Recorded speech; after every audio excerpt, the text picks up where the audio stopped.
Hey guys, tonight we're stepping into the dainty, dizzying world of the Victorian lady. Lace gloves, powdered faces, parasols in full bloom, and exactly how she managed to dodge the sun like it owed her money. You're in a garden. The breeze is warm, the roses are spilling over their trellises, and every woman around you is dressed like a walking wedding cake. But the goal here isn't to impress the Duke, it's survival. Sunburns aren't just uncomfortable, they're socially ruinous. And in this era, a tan doesn't scream beach vacation. It whispers, she works outside, and you probably won't survive that kind of reputation. So, before you get comfortable, take a moment to like the video and subscribe, but only if you genuinely enjoy what I do here. Post your location and local time in the comments, and tell me what story you want me to aim for in the next video. Now, dim the lights. Maybe turn on a fan for that soft background hum, and let's ease into tonight's journey together. You pick up your parasol. It's not just a sunshade, it's armor, it's etiquette, it's art. The canopy is a delicate spray of ivory lace and cream silk, its frame bone-thin but unyielding. Every woman here has one, and the way she holds it is almost strategic.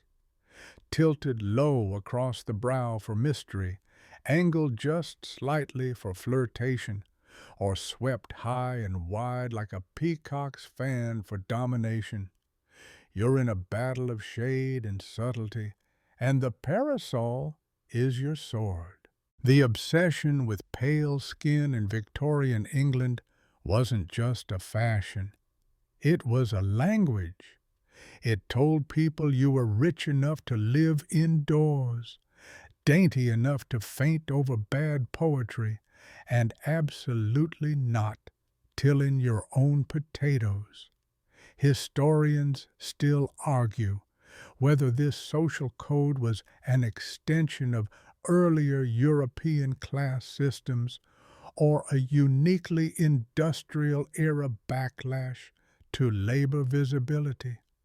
Either way, you are not about to let that sun touch your cheeks. And there's something absurdly powerful about it.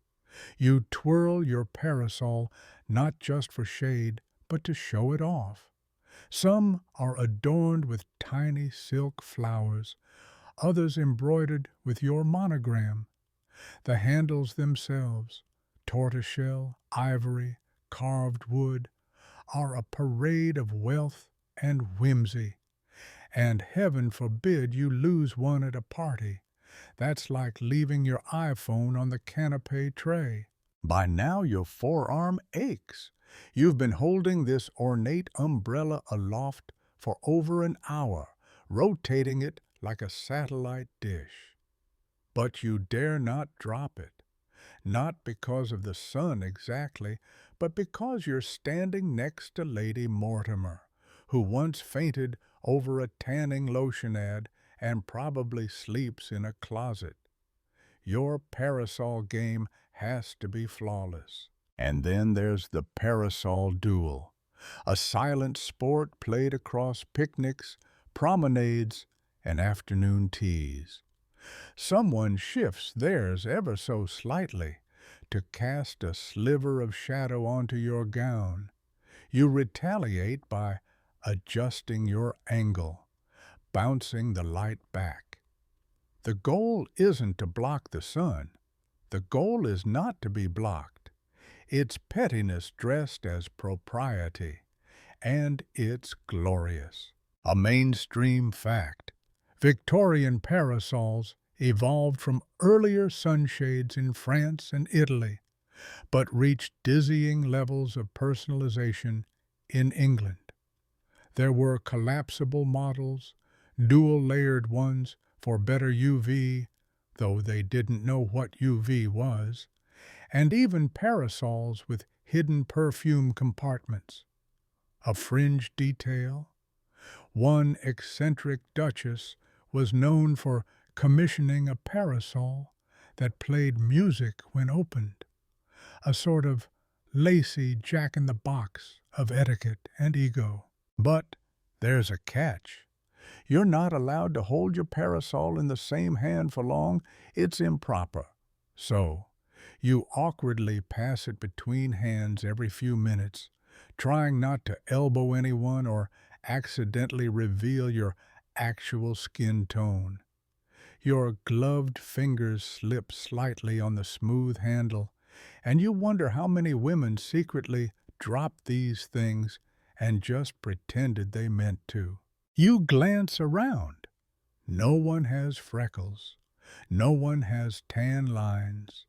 Even the men are mysteriously pale, though it's probably because they've spent the past 6 hours drinking port indoors and reciting Latin poetry to the wallpaper. Your skirt rustles.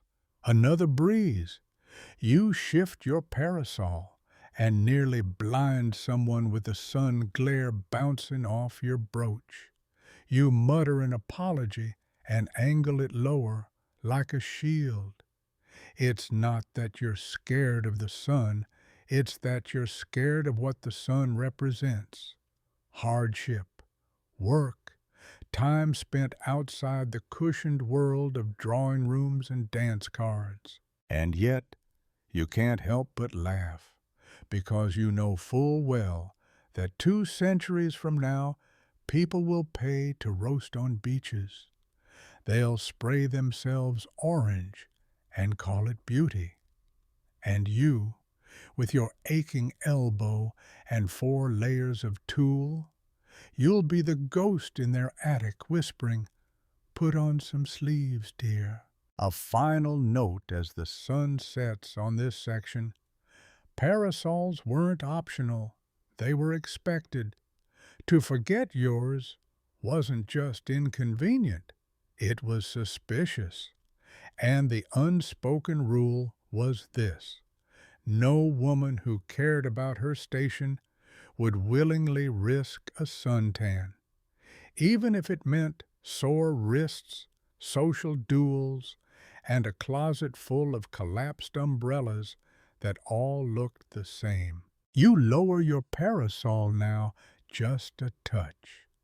The sun has dipped low enough for some mercy. Your arm relaxes. Your glove sticks slightly to your skin with sweat. And yet, you kept the burn at bay. One lacy circle of shadow at a time. Your neck is already stiff from tilting the parasol, but now your head's doing its own heavy lifting because you're wearing a hat. Not just any hat, a creation, an architectural triumph of velvet, ribbon, and possibly a taxidermied bird. Victorian hats, especially in the later decades, aren't meant to rest on your head. They perch, daring gravity to blink first. And their primary job? To keep your porcelain forehead from getting splotchy. The hat isn't just sun protection, it's social camouflage. It makes your face a moving shadow play, your eyes cast in soft gloom beneath an absurd brim. And yes, it's hot. And no, you can't take it off. You'd rather be caught barefoot at a funeral than reveal your bare scalp in public. The only thing less ladylike than a tan, scalp sweat. This is not your casual straw sun hat. This is what happens when a milliner and a theater set designer fall in love. The brim juts so far forward you can barely see, and there's a veil pinned underneath it to keep your cheeks hidden like they're state secrets. Historians still argue whether these over-the-top hats were purely decorative or actually effective at blocking sun exposure.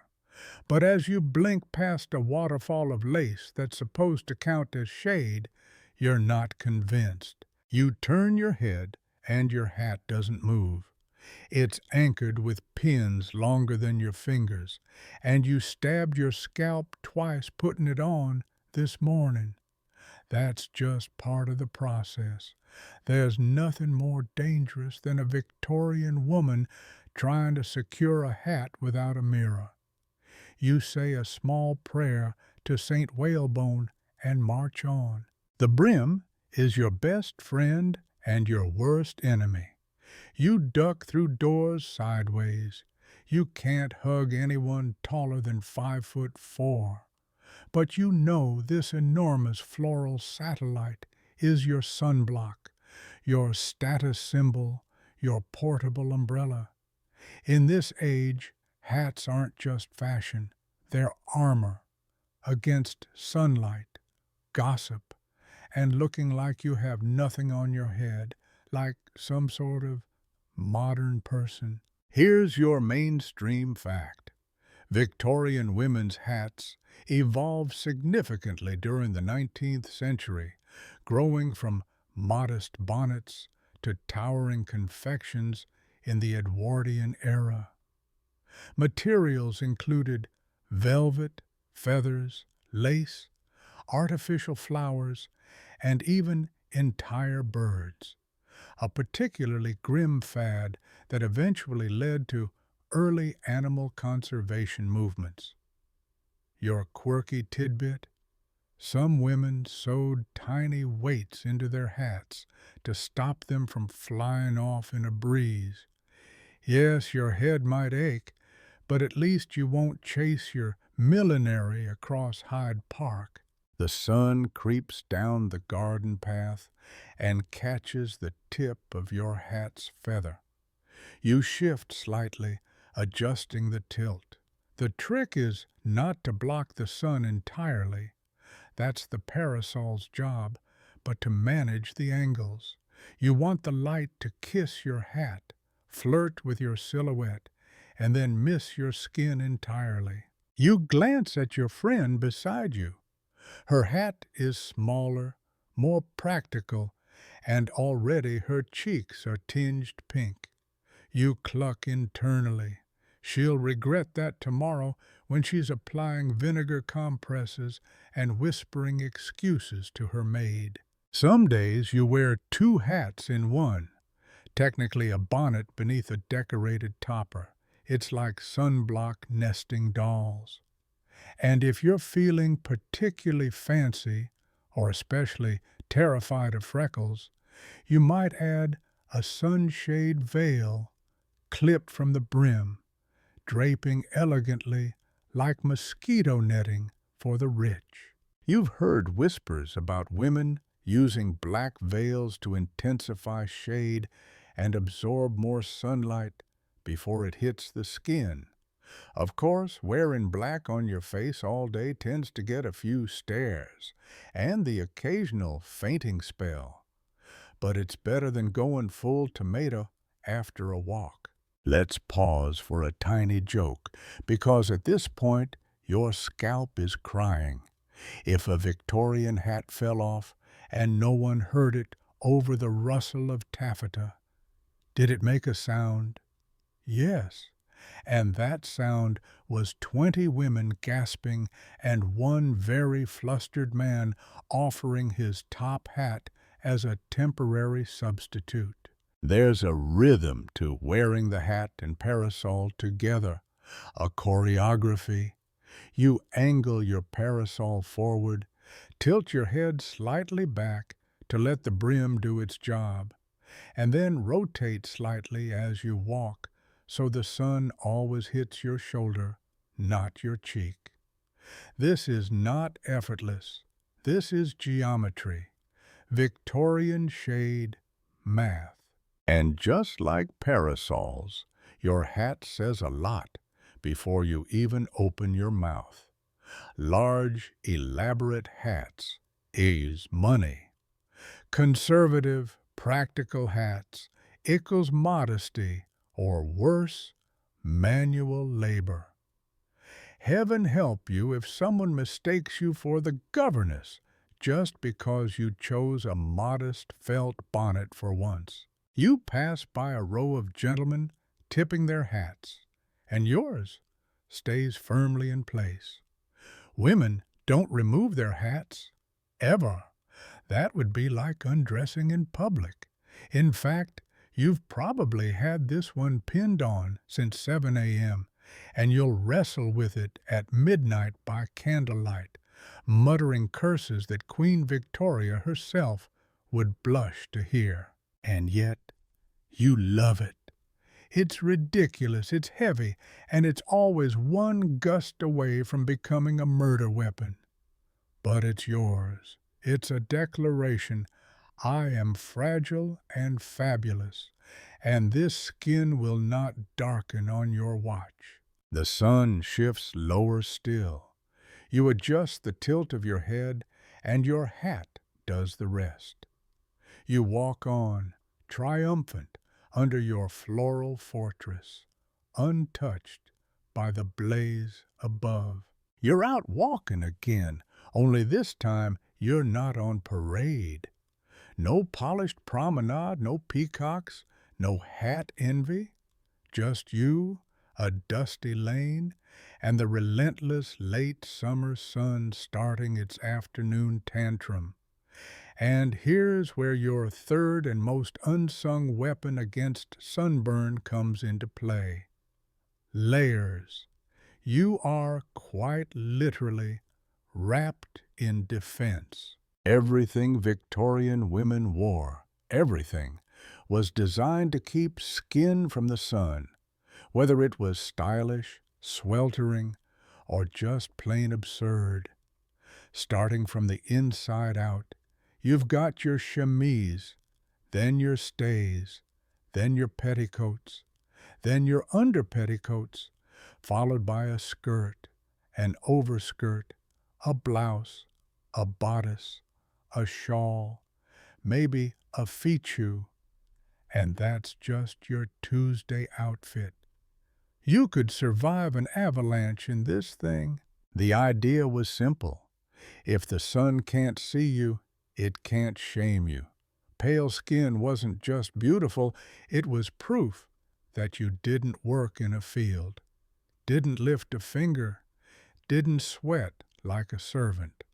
Historians still argue whether the obsession with layered clothing was about sun protection first or just a convenient side effect of modesty culture. But your armpits know the answer. You shift slightly, and your corset groans. Yes, that's right. Sun protection wrapped in whalebone. The stays aren't doing much for airflow, but they are making sure you stand up straight, which supposedly helps with circulation. You wonder if any doctor actually believed that, or if they just wanted women too out of breath to complain about being hot. Here's your mainstream fact. The multiple layers Victorian women wore did serve practical purposes beyond fashion. They helped regulate body temperature, provided modesty, supported the silhouette, and yes, protected against the sun. But here's your fringe detail. Some women, especially in the countryside, rubbed lemon juice on their skin under their layers, thinking it would bleach the flesh lighter while the cloth kept it safe. A little DIY chemical peel with a splash of citrus. What could go wrong? And you are sweating profusely. Your chemise, once crisp and perfumed, is now stuck to your back like parchment. Your petticoat clings to your knees. Your stays feel tighter, not because you cinch them, but because your ribs have given up resisting. But still, you're shaded. Your gown is a full-body tint. The sun can glare all it wants, but your skin won't give it the satisfaction of blushing. Of course, wearing all this in 30-degree heat, that's Celsius, by the way, you know, the system the rest of the world uses, isn't easy. But modesty was non-negotiable. Showing arms was for infants and actresses. And ankles? You might as well be streaking through a cathedral. You tug your sleeves down just a little further because, yes, they're already wrist length, but who knows what angle the sun's at now? Your gloves have stitched finger holes for airflow. How thoughtful. And your collar's high enough to practically brush your ears. All this, and you still worry a single sunbeam might graze your temple and brand you with class betrayal. Let's talk underwear. Yes, we must. Victorian drawers, they didn't call them panties, please, were split down the middle. That's right, open crotch for convenience, airflow, and the occasional horror story involving a sudden breeze. That also meant one less layer there and one more chance for the sun to sneak in if your skirt ever fluttered up, which is why many women added modesty aprons or heavier underskirts in the back. Sun armor for your behind. You walk past a hedgerow and duck a little, instinctively shielding your face with a raised forearm. The hat, the veil, the gloves, they all work together like a little personal weather system, but you're still hyper-aware.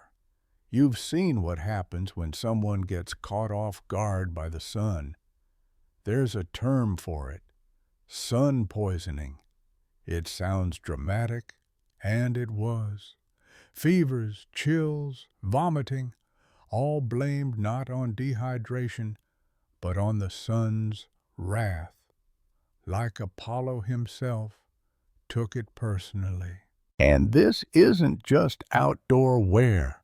Indoors, many women still layered up, keeping their windows shuttered and their skin wrapped like rare porcelain. Sunlight is for paintings, not people, your aunt used to say. And you believed her, especially after seeing a maid dismissed for having a brown hue about the neck. You pause at a bench under a tree and carefully lower yourself down, rearranging your skirt so not even your shoes peek out. You lean back, but not too far. Wrinkling your gown is worse than sunburn in some circles. You breathe. You listen to birds and the distant clip-clop of horses and try to forget you're roasting inside a human oven. Still, there's a secret comfort in all this. The layers become a shield, a cocoon, something that separates you from the gaze of the world. There's a safety in being completely covered, especially when society's watching from every angle. You might be hot, you might be itchy, you might faint in about 12 minutes, but no one can say your skin worked for a living. And just before you rise, you notice a girl, barely 15, running across the lawn in nothing but a short-sleeved cotton frock. Her arms are exposed. Her face is tan. Her feet are bare. You clutch your shawl like a lifeline. The world is clearly ending. You're back on your feet now, your layers readjusted, your gloves pulled taut, and your parasol back in its battle-ready position.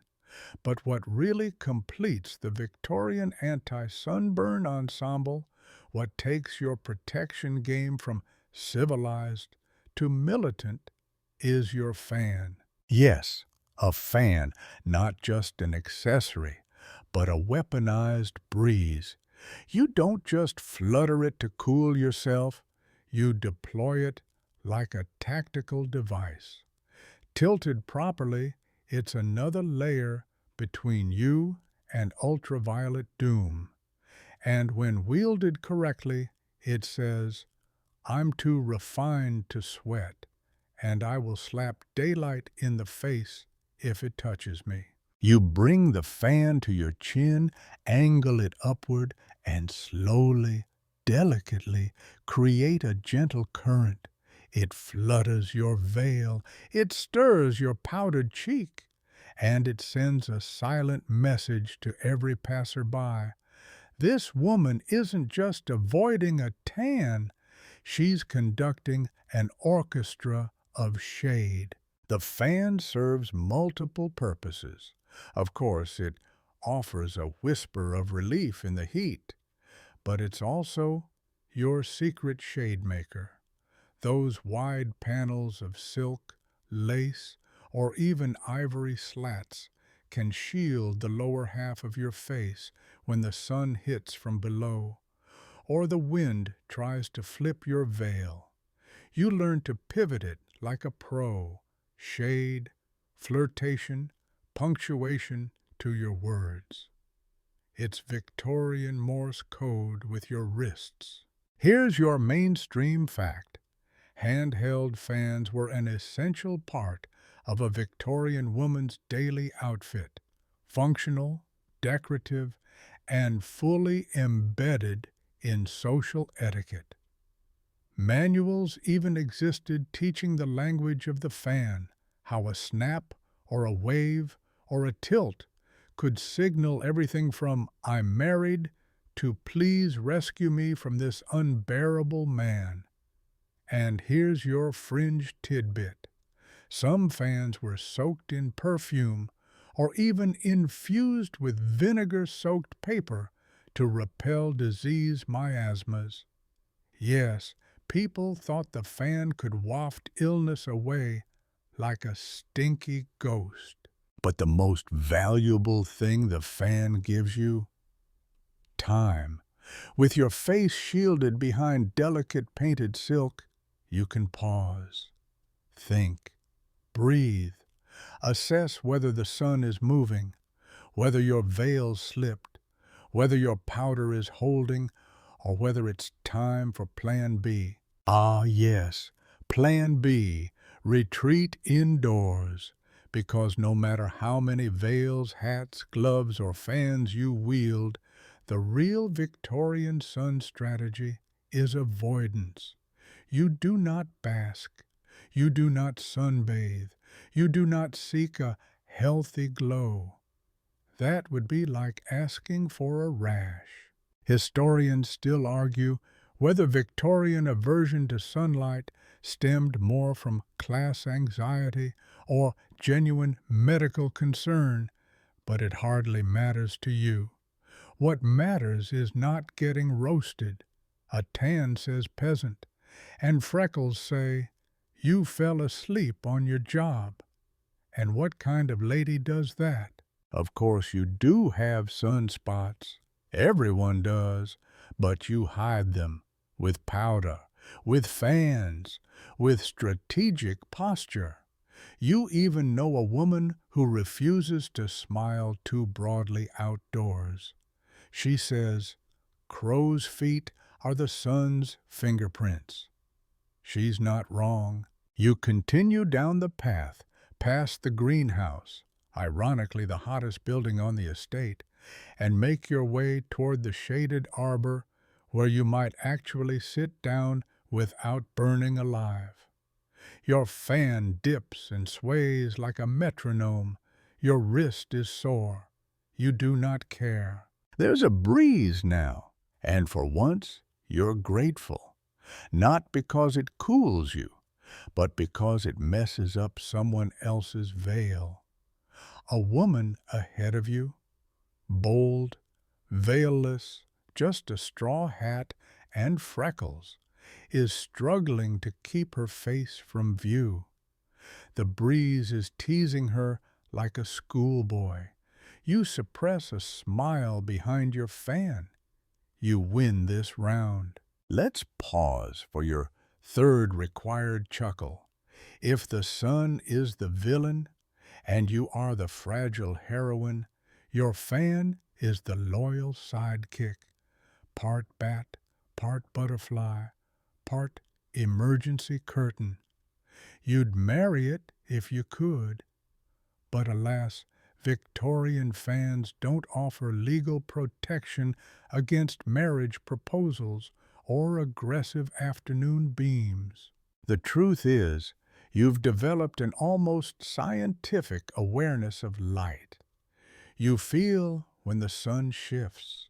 You notice when the heat changes color. And your fan is your barometer, your compass, your co-conspirator. You learn to shade your lips, your eyes, even the tip of your nose without missing a beat of conversation.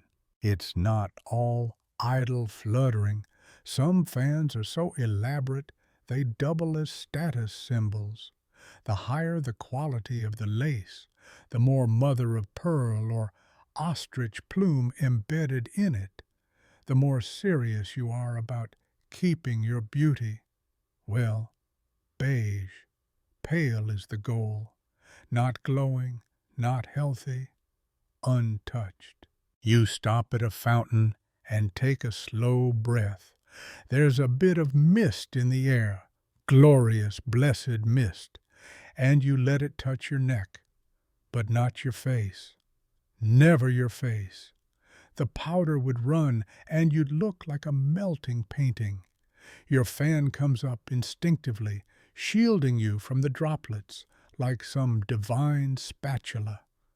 Flip, fan, hide. It's oddly empowering, this fluttering little barrier. It gives you space in a world where women are not supposed to take up much of it. The fan grants you privacy in public. It lets you hide in plain sight. You can pretend not to see someone. You can even mutter behind it and pretend it was a sneeze. And now you walk on, your skirt whispering against gravel, your gloves damp, your face intact. The sun glares down, but your hat, your veil, your parasol, and your devoted fan keep it at bay. It hasn't touched you. Not really. Not yet. You duck into the shade of a wrought iron gazebo, draped in ivy, humming faintly with bees. The sun's rays cut sharp across the lawn, but here, in this pool of green shadow, you get a moment to breathe. You lower your fan, for now, because, as every Victorian lady knows, the fan is only one of many sun-shielding tools in your arsenal. Now, let's talk about what lies on your skin. Not silk or lace, but the good old-fashioned dusting of defense. Powder, not sunscreen, not moisturizer, but powder thick enough to smother a sneeze from 20 feet away. You reach into your little beaded reticule, such a quaint word for a purse, really, and pull out your compact. Inside is your pressed powder, fine, chalky, ever so slightly scented with rose and risk. One puff, and your face becomes a matte masterpiece. Goodbye shine, goodbye freckles, goodbye actual skin. Victorian face powders were made from all sorts of curious things: rice flour, chalk, talc, and sometimes even finely ground lead. Yes, lead. Historians still argue whether women knew it was poisonous and simply didn't care, or whether they were told it was purifying. Either way, some of the most fashionable women of the day were unknowingly transforming themselves into elegant, slow-burning health disasters. But hey, they didn't get sunburned. You delicately reapply a dab beneath your eyes and around the jawline. Can't let the sun see you're human. Sweat threatens to betray you, but you press your handkerchief, monogrammed of course, lightly to your cheek, then repowder. The game is constant. The face must remain a canvas of cold marble, not a warm-blooded mess. Mainstream fact. Powder was the default cosmetic for both rich and middle-class Victorian women. It was used to correct redness, mask blemishes, and most of all, obliterate any sign of life that the sun might reveal. But here's a fringe detail. Some women even powdered their arms and chests, not for beauty, but for consistency. The fear of a slightly pink décolletage was enough to send some ladies into a frenzy of dusting before an outing. You lean back against the wrought iron, careful not to crease your dress. The parasol leans beside you, open still, its lace edge catching stray sunbeams like a spiderweb made of dreams and paranoia.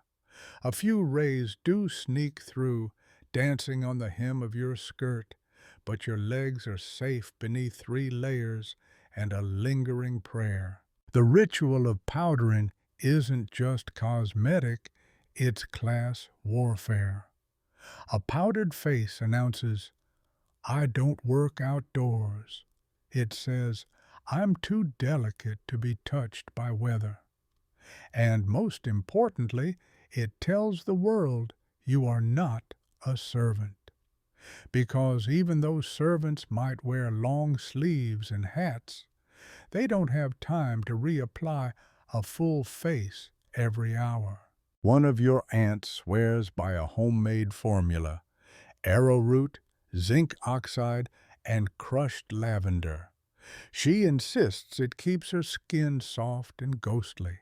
Another prefers a French import made of orris root and powdered pearl. Sounds fancy, but you suspect it's just chalk with marketing. Still, her skin glows like moonlight, and no one has seen her sweat since 1856. Historians still debate how widespread dangerous powders really were. Did most women use harmless rice flour? Or were they coating themselves in a slow, stylish poison? The surviving portraits don't help. You can't exactly test a daguerreotype for lead content. You're careful. Mostly. You check your compact's ingredients. You listen to the apothecary. But there's always that little whisper in the back of your mind. How pale is pale enough? And if powder was the first defense on skin, rouge was its sister, the enemy of tan lines.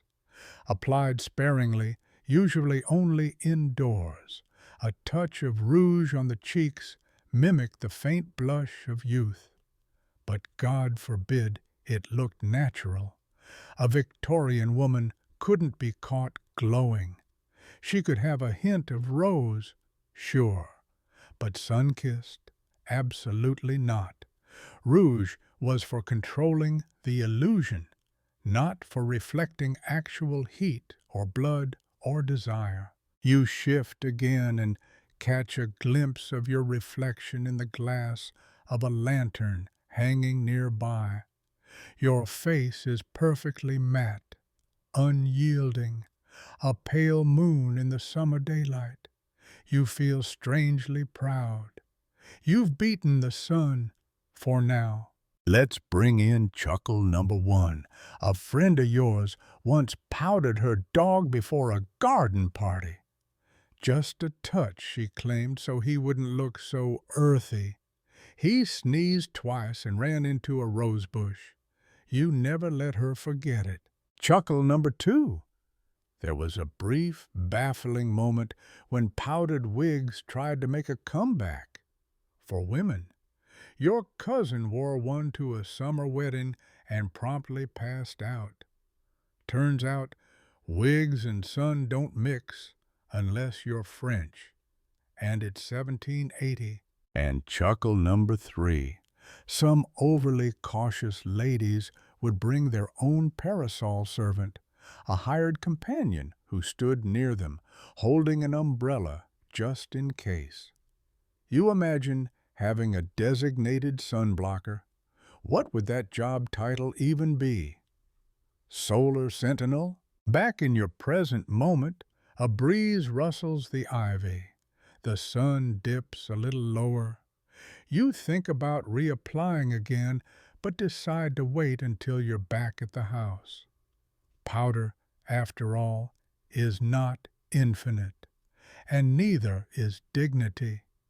You can only blot and pat so many times before someone notices. Still, you feel victorious. The afternoon has passed without a burn, a blotch, or a bead of sweat making it to your nose.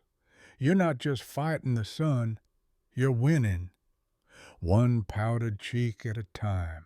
The sun may be lowering, but your vigilance remains sky high. You step from the gazebo and resume your glide.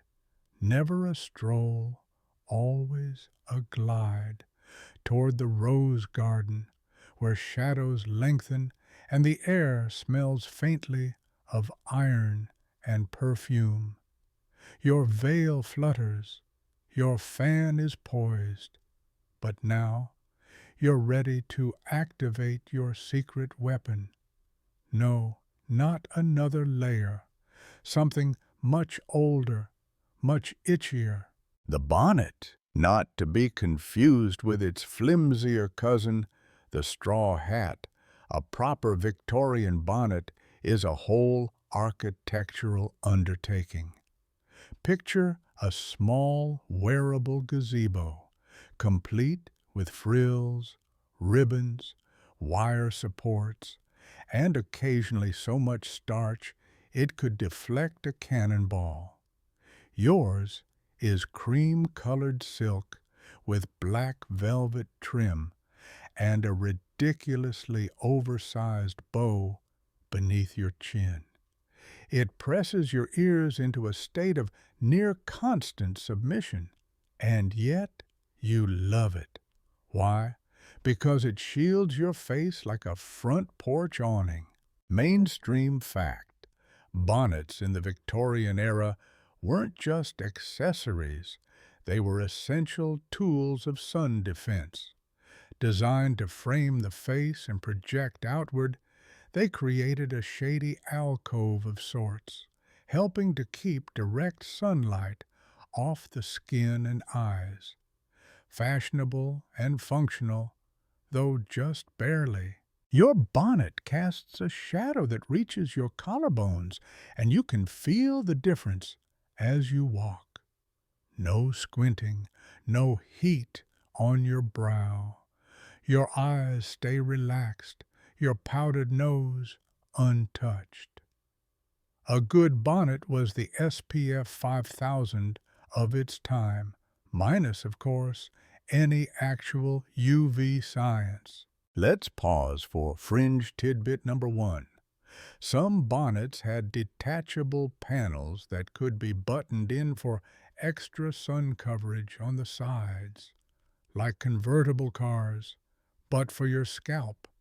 And some wealthier women even had bonnets lined with silk, treated with herbal tinctures, rosewater, lavender, and in one particularly dramatic case, camphor-soaked cotton, believed to ward off heat fevers. Your steps crunch softly on gravel. Somewhere behind the hedge maze, a gardener coughs, probably sun-scorched and crimson. You glance up at the light and tighten your bonnet ribbons. Safe, still safe. Of course, not all bonnets were created equal. There's always the danger of the fashionable bonnet, that absurd confection of feathers and netting that provides as much sun protection as a spider web stretched over a candle. One woman you know wears hers like a crown, with absolutely no front brim at all. She insists it makes her look modern. You suspect it makes her look toastier. Historians still debate how much of Victorian women's bonnet usage was about sun protection versus status signaling. Was it practical defense or public performance? You suspect, like everything in this period, it's both. A well-constructed bonnet says you care about your skin and that you have the funds to afford one lined with whalebone trim and Paris-imported lace. Chuckle time. One Sunday, a friend's bonnet caught fire from a nearby candle during chapel. She slapped it out with her fan and muttered, "The Lord wants my freckles, apparently." The congregation nodded solemnly. The bonnet was buried in the garden with full honors. Second chuckle. You once tried on your great-aunt's traveling bonnet, which had so many reinforced bands it actually creaked when you turned your head. You looked like a Victorian knight with a beak. She said it kept the sun out and deterred unwanted conversation. Honestly, iconic. Third chuckle. There was a passing fad for sunbonnets with mesh inserts so you could see the sun without feeling it. The mesh burned tiny dot patterns into one poor woman's cheeks. She claimed it was the polka dot look of the future. Society collectively disagreed. You walk past a marble bench now, its surface too hot to sit on. The roses ahead are in full bloom, fiery pink and wild orange, flanked by trellises. You admire them, but from a distance. Even the scent feels like it might stain. Your bonnet shifts slightly, and you readjust, grateful for the ribbon.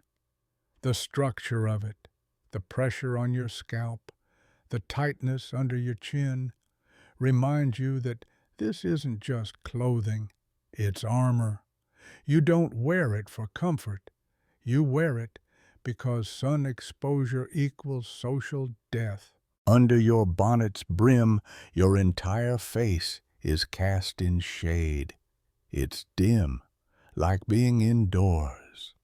Your vision narrows slightly, and you catch glimpses of other women, also bonneted, some in broad boat-like headwear, others in daintier constructions. It's like a parade of portable gazebos, all bobbing gently through the heat. You nod slightly as you pass them. It's a silent sisterhood. We are not burning today. Of course, you have a backup bonnet in your wardrobe. Everyone does. What if this one becomes soiled, or worse, deformed by weather? You once watched a bonnet warp in a thunderstorm, shrinking like a salted slug. Its owner nearly fainted.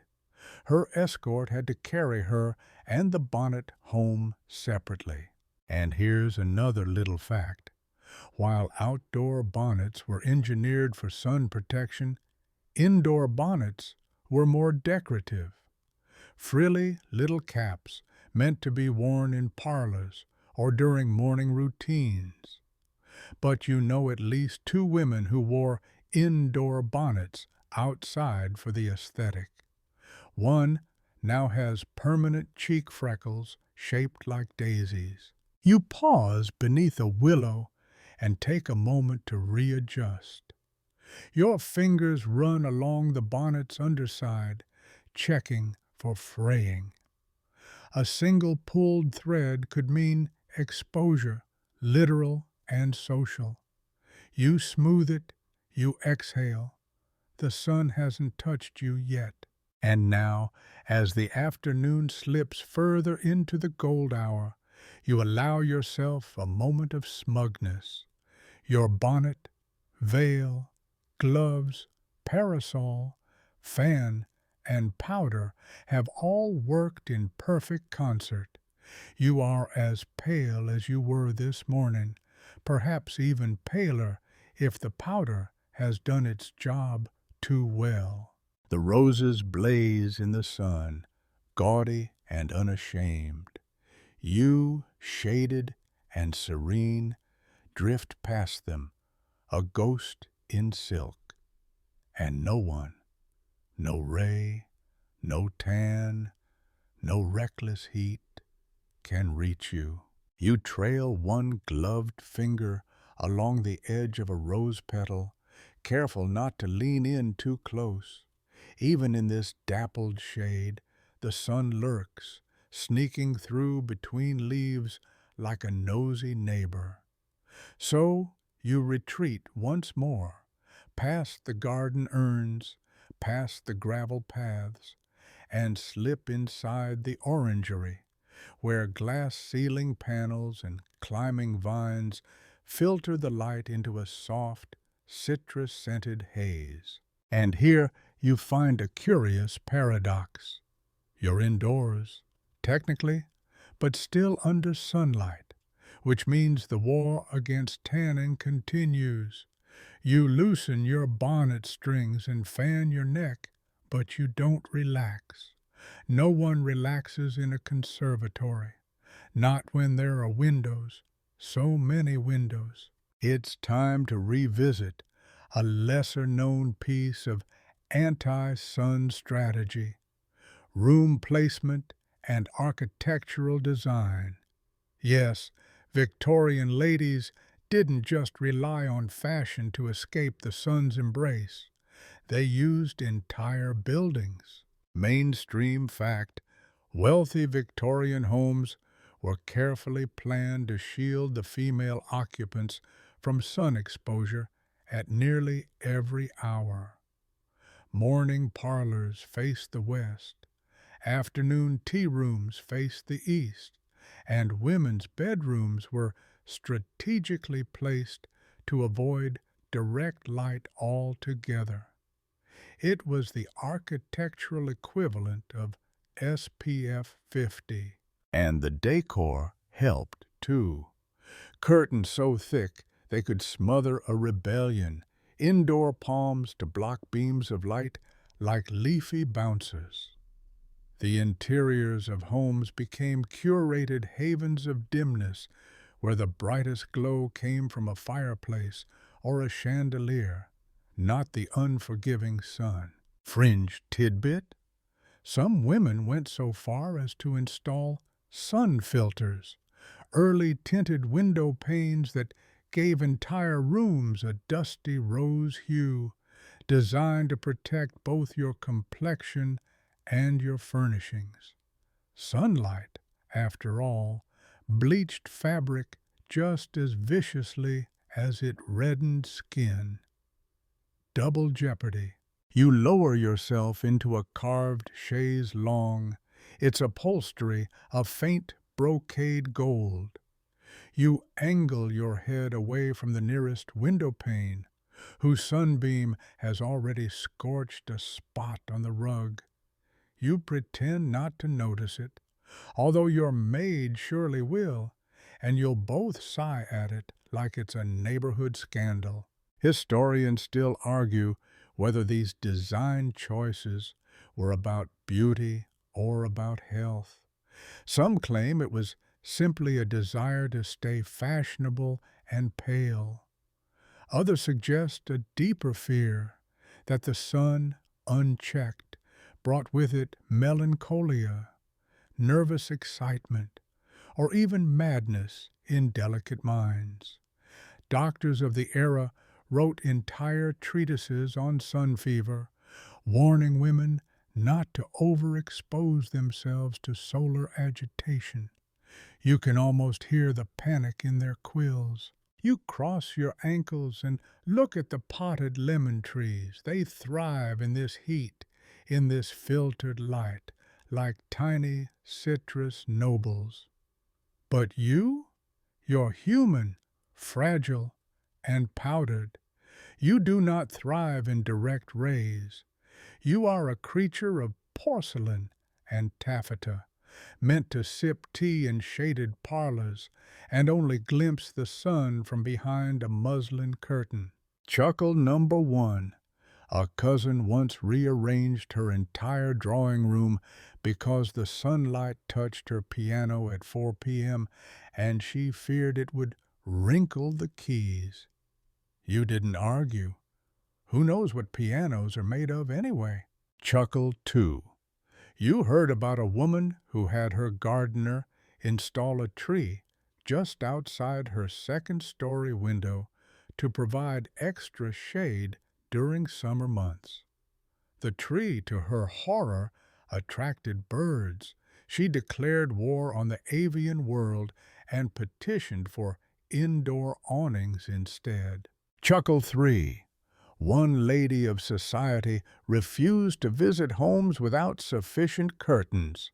She kept a rating system in her diary: 3-drape parlor, acceptable; 1 sheer sitting room, unforgivable.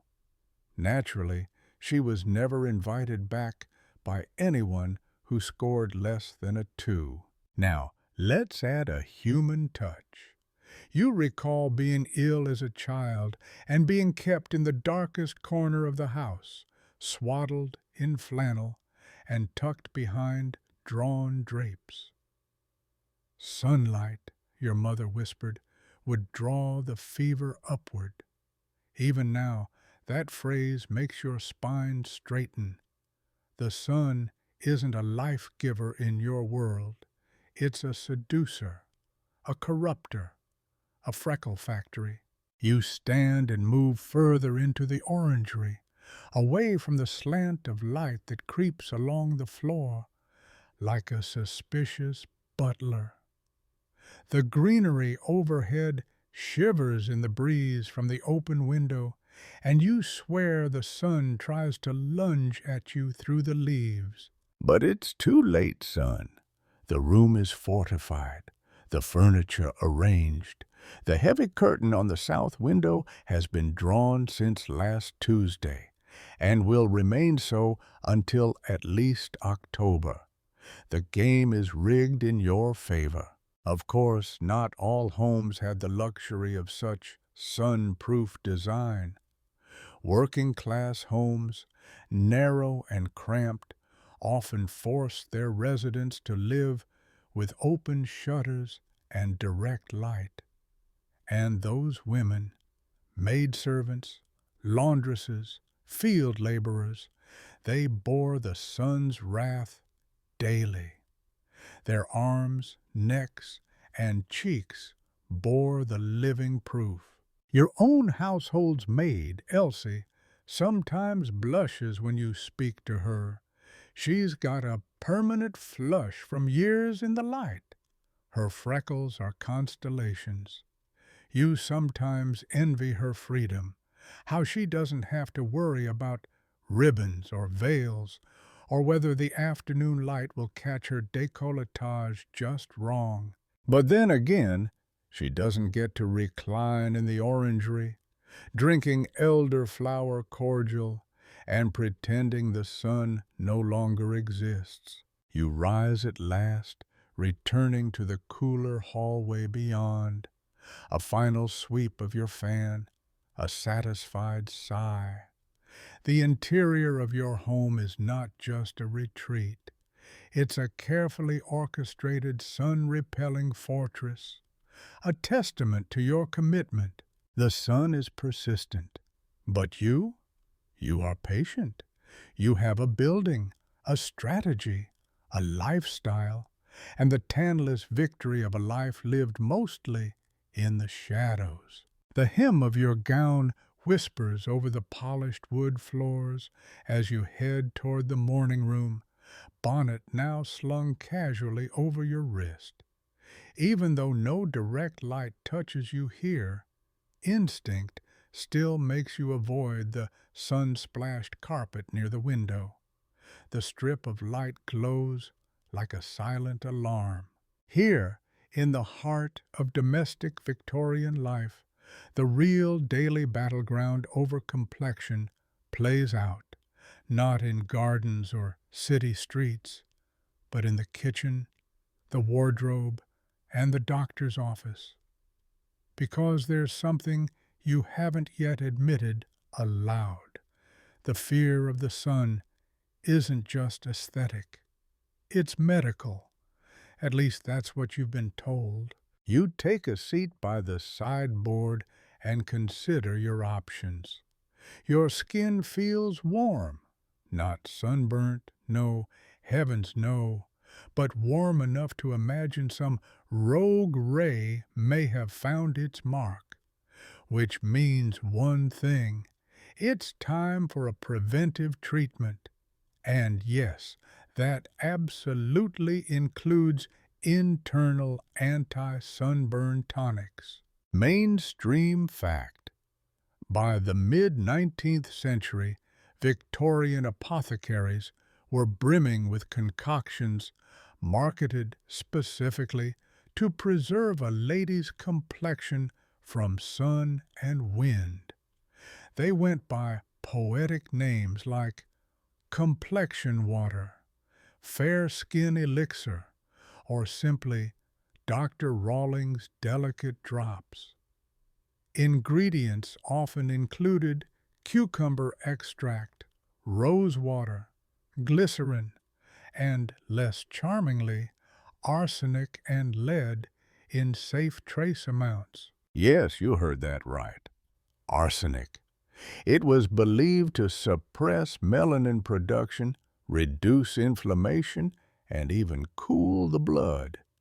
Just one drop in your tea twice a week, and you'd remain a flawless English rose. Or so the ad said.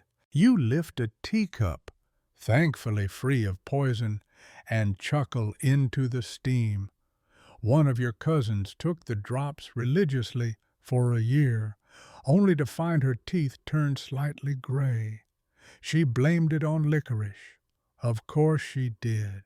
Quirky tidbit.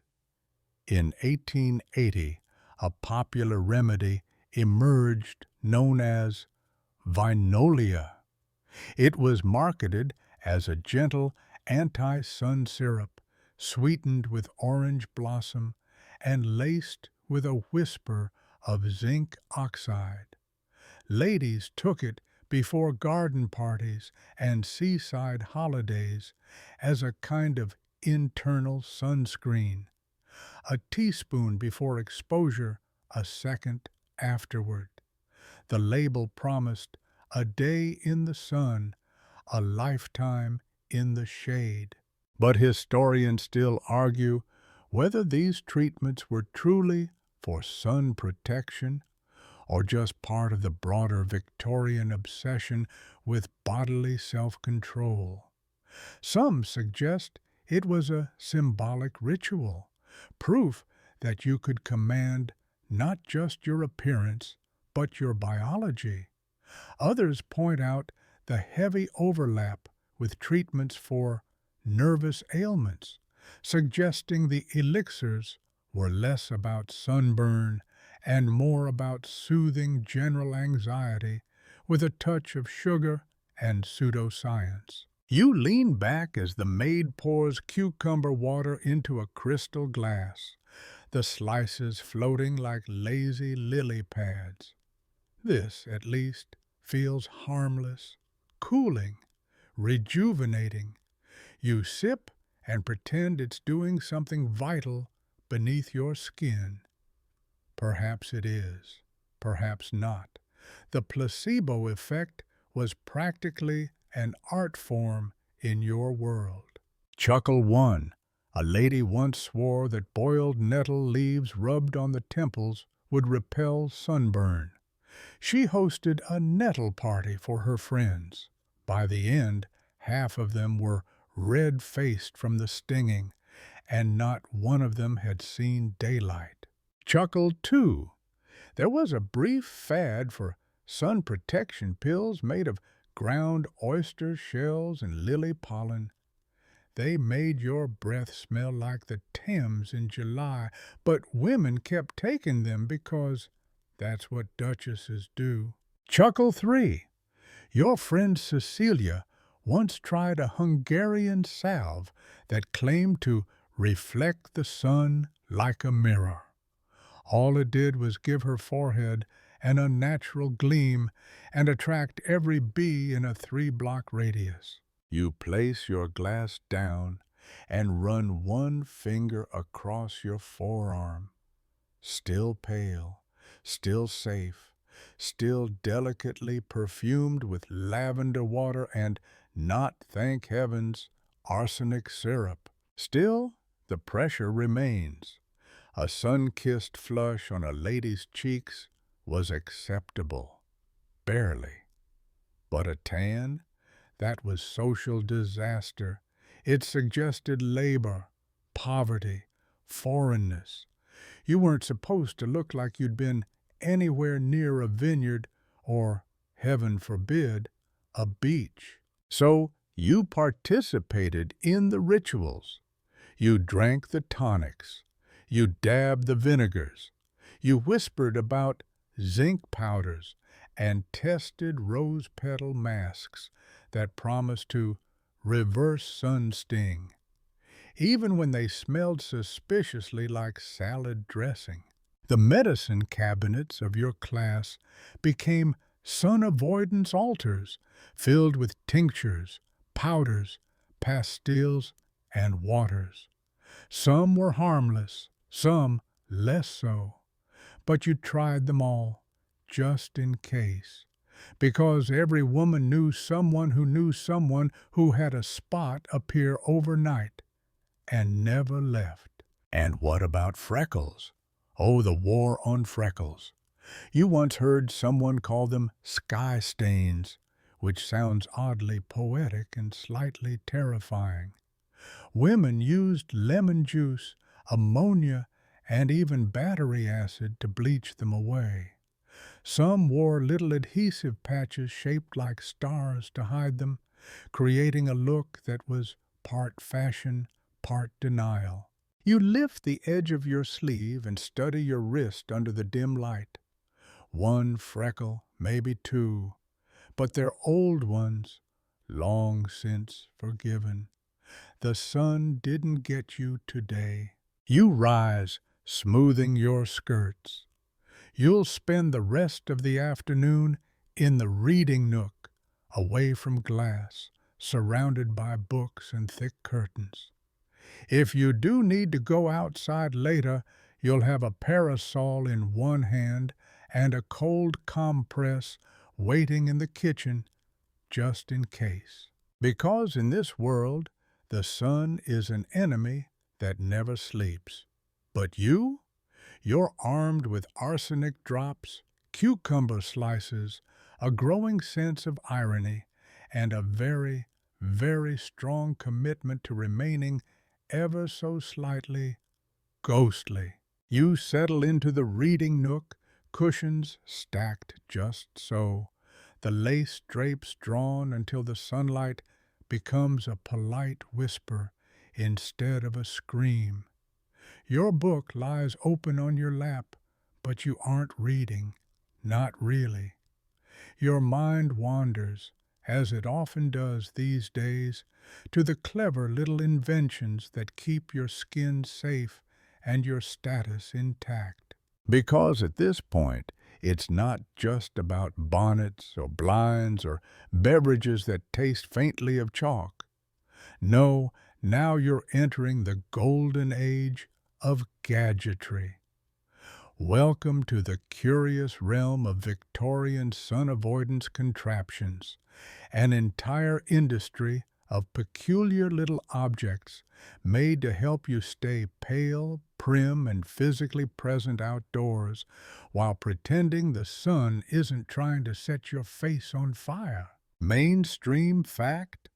The Victorian era birthed a cottage industry of sun-shielding accessories. Think beyond parasols, although those were a staple, and enter the world of face fans, veil clips, sleeve extenders, fingerless gloves with lace hand guards, and even nose protectors. Yes, tiny veils just for your nose. It was your most exposed and least dignified feature, so naturally someone invented a solution for it. Today, you're particularly fond of your portable sunshade, a miniature silk awning mounted on a wire frame clamped to the brim of your bonnet.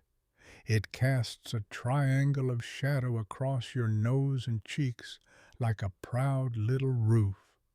You once got it tangled in a tree branch at a garden party, but it was worth it. No freckles. Fringe tidbit?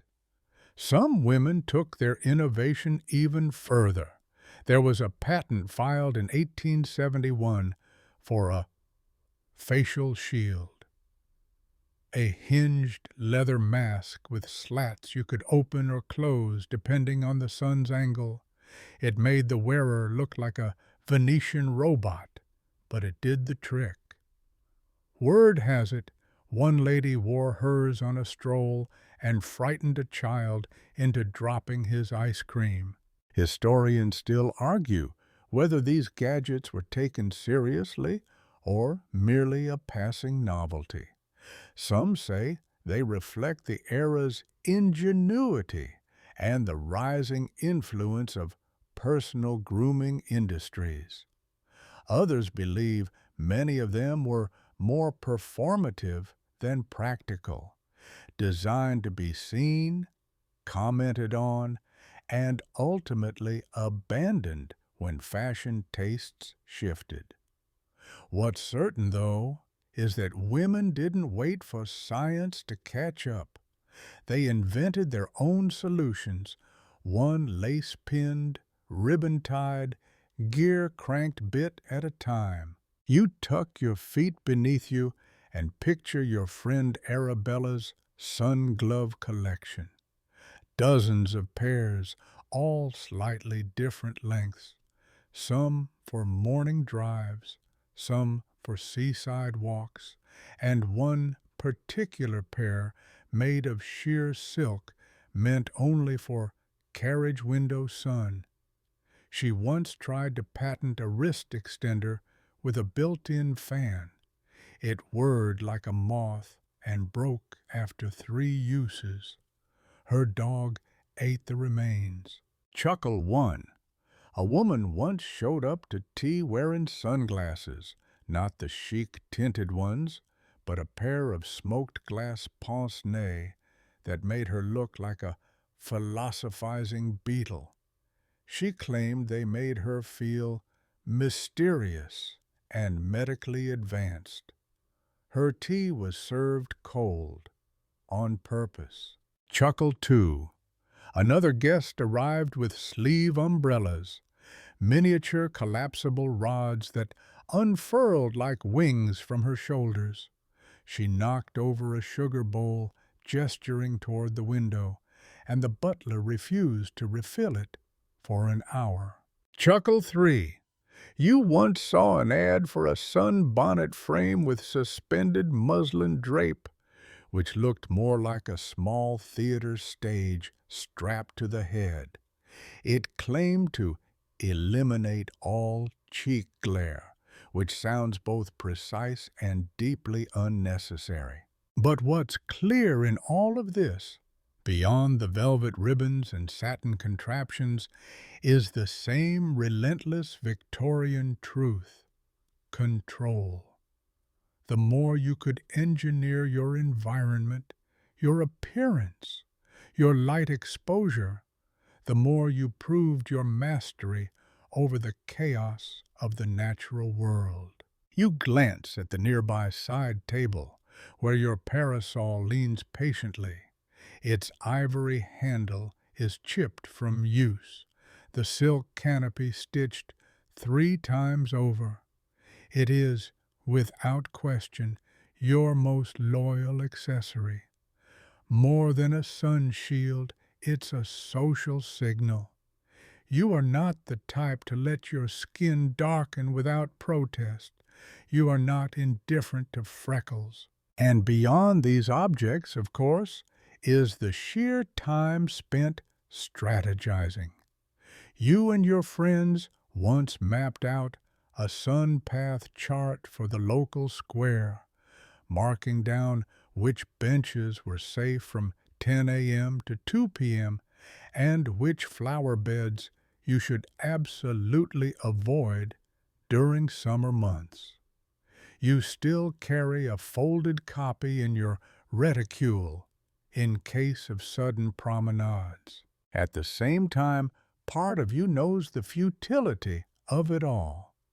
Even with layers of linen, 3 accessories, and a personal shade strategy, the sun remains undefeated. A single stray reflection from a pond, a surprise gust lifting your veil, it can all undo a month's worth of careful hiding. But you soldier on, or rather, you recline on gracefully with fingerless gloves and a silk fan whirring near your collarbone. And you start to notice something else.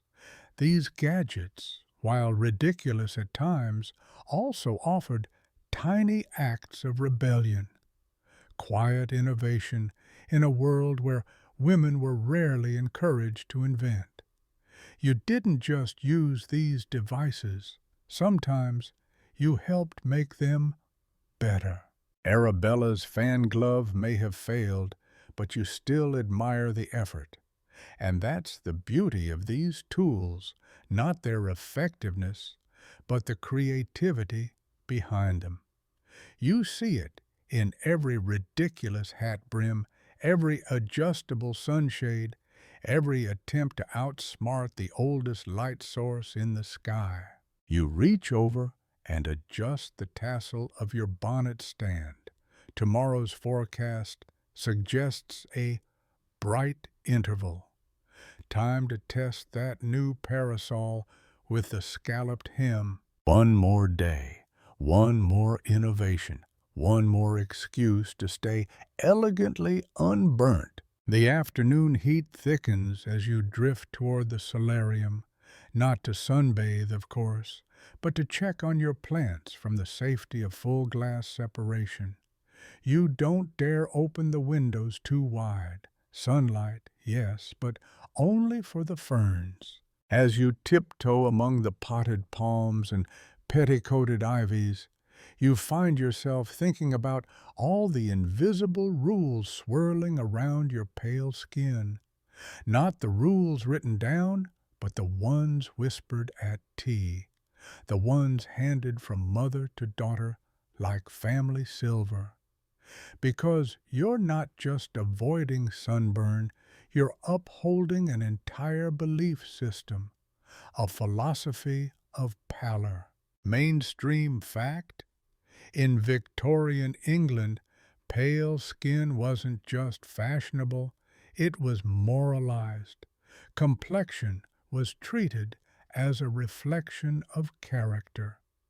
The fairer your face, the purer your soul, or so the cultural logic went. A suntan was not simply unfortunate, it was suspect, suggestive of idleness, rural poverty, or even promiscuity. A blush, cute; a bronze, scandalous. You pause beside the orchids, remembering your aunt's warning. If you must walk outside, never do it between the Angelus and the first luncheon bell. That's when the sun bites deepest. She said it like quoting scripture. Maybe she was. Quirky tidbit? Some etiquette manuals suggested that women who wished to preserve their reputations should avoid even being seen in sunlight, regardless of whether it touched their skin. Entire reputations were built around not being seen outdoors. Hence the rise of glass-roofed parlors, moonlit carriage rides, and the charming social invention of the Shadow Promenade, essentially a walk performed in a covered arcade so no one could accuse you of reckless exposure. Historians still argue whether this obsession with pallor came directly from social hierarchy or whether it was wrapped up in emerging pseudo-scientific ideas about race and hygiene. Some scholars insist Victorian beauty standards were simply inherited from aristocratic leisure ideals. Those who didn't need to labor could afford to stay pale. Others suggest something darker, a cultural conflation of whiteness with virtue, fed by colonialism and medical pseudoscience. Probably both. Neither idea is easy to digest, but you sip your tea anyway. You lower yourself into a cane chair, crinoline folding like a linen accordion beneath you. The filtered light through the glass makes your skin glow like bone china, and you wonder what your reflection looks like from outside. Are you radiant or just ghostly? Chuckle 1. A woman once attended a picnic wearing a full-body mesh sun cage, stitched from antique lace and worn like a beekeeper's uniform. She called it her outdoor morning dress and insisted she was grieving the loss of common shade. Chuckle 2. Your friend's younger sister once confessed she had a recurring nightmare where she tanned overnight and woke up to find her mother fainted at the foot of the bed. The family doctor prescribed a calming tonic and no outdoor play until winter. Chuckle 3. There was even a boarding school for girls that awarded yearly honors for complexion of excellence. Winners received a new bonnet, a lavender sachet, and a handwritten commendation. May you remain forever untouched by fire or sun or folly. And so the fear of color became a defining feature of girlhood. You learned to chase shadows as if they were rabbits. You memorized the location of every awning in your neighborhood. You learned how to stand just so at windows so the light fell behind you, never on you. You learned to be invisible to the sky. It's not that you hated the sun. You admired it from afar. You wrote poems about it. You painted watercolor renderings of it. You admired the sun-warmed cheeks of stable boys and maids, but only in a distant, forbidden way, like admiring wolves. And yet, sometimes, just sometimes, you let your hand drift into the sunlight through the window pane. You turn it, watching the skin glow golden, then pull it back quickly like a child caught reaching for jam. Even this brief touch feels naughty. You remember once, as a child, you fell asleep in the garden. It was only 20 minutes, they said, but when you awoke, a pale red mark bloomed on your arm like a maple leaf. Your mother wept. The mark faded by evening, but your shame lingered for days. You still swear you can see the ghost of it. Now, older and wiser, you avoid such risks. You live by the rules. No direct sun from 10 to 4. No sitting beside glass. Powder between outings. Hats large enough to shade a pony. You've internalized the sun schedule like clockwork. You're practically solar-powered in reverse. You rise from your seat as the bell rings for tea. As you cross the parquet flooring, the sun moves like a slow panther across the walls. Beautiful, distant, dangerous, and somehow also ridiculous. Because the lengths to which you go to avoid it sometimes feel more theatrical than practical. An entire performance of womanhood, complete with costume changes and stage directions. The sun is both audience and villain, your parasol, both prop and armor. And still, no one questions it. Pale is proper. Pale is pretty. Pale is who you are, whether by choice or by conditioning. And so you continue to play the role, at least until moonrise. The hallway smells of lavender and starch. You trail your fingers along the wallpaper as you walk, careful not to disturb the symmetry of the embroidered runners. Each step echoes, softened by Persian rugs, but you're not really thinking about the house anymore. You're thinking about how deeply the sun shaped your days and how much it shaped you. At this point, it's not just about umbrellas or etiquette. This is about the sun as social architect, a celestial force that quietly decided who you could be, how you could move, and what kind of life you were allowed to live. Mainstream fact: for Victorian women, daily routines were orchestrated around the sun's path. Morning walks were permissible, if shaded. Midday meant staying indoors, and the golden hour before sunset was prime time for social outings, when light was soft enough to flatter but not so strong it burned. Pale skin wasn't just desirable, it was scheduled. You'd check the tall grandfather clock in the hall. 3:15, sun at its worst.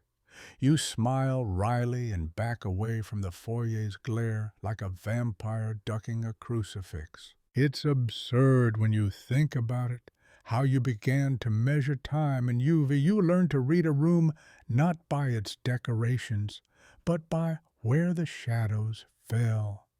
You scheduled tea dates not by weather or whim, but by angle of incidence.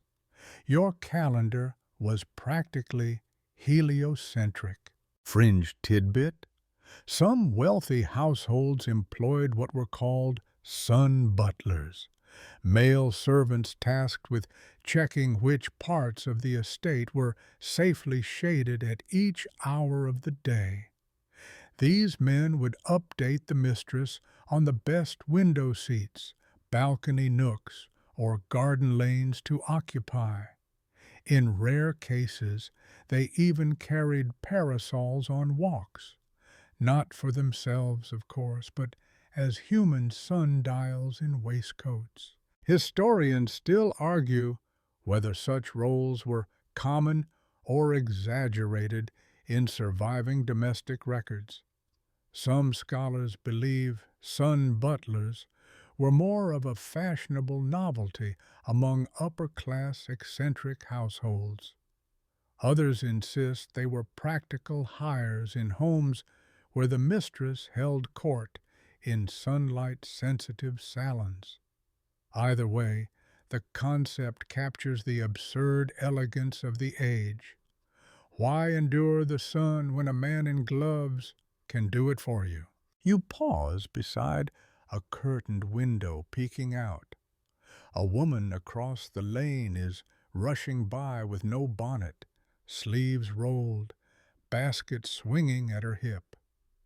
Scandalous, but also free. There's something thrilling about her defiance. You wonder what it feels like to let the sun hit your bare shoulders and not flinch. Chuckle 1. You once visited a friend who claimed her drawing room was sun-proof. She had commission-tinted glass imported from France, rose-pink, blue-gray, and claimed the light that entered did not tan. 5 of her houseplants died within the month. Chuckle 2. Another acquaintance kept a pet lizard in a tank on the windowsill. It became a running joke at luncheons. Oh, that's Matilda's Sun Scout. If he moves to the corner, it's time to pull the blinds. Chuckle 3. One young debutante started a rumor that lemon juice could bleach out freckles. Half her school tried it. One girl developed a rash shaped like a map of Ireland. She now calls it her cartographic regret. You drift toward your writing desk, its surface dustless and obsessively arranged.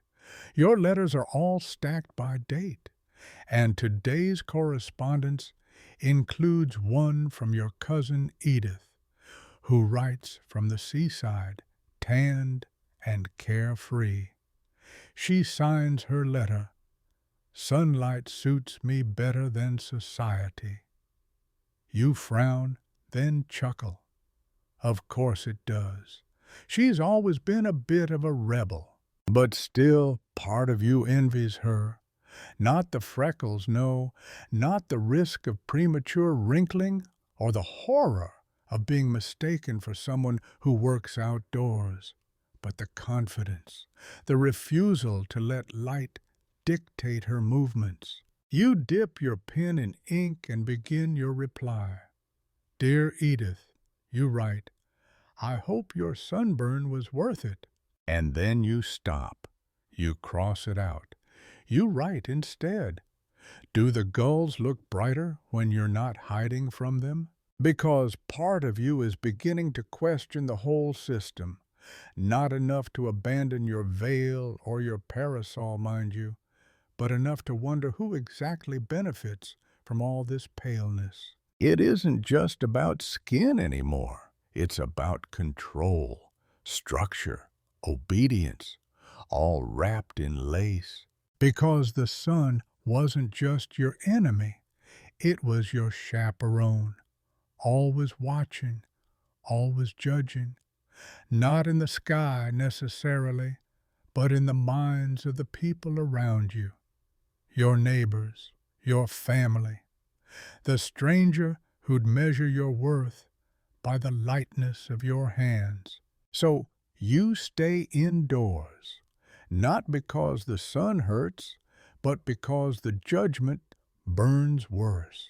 And when you do step out, it's with armor, gloves, fans, bonnets, layers of muslin, and societal expectation. Because if the sun sees you, so does everyone else. And they're not kind.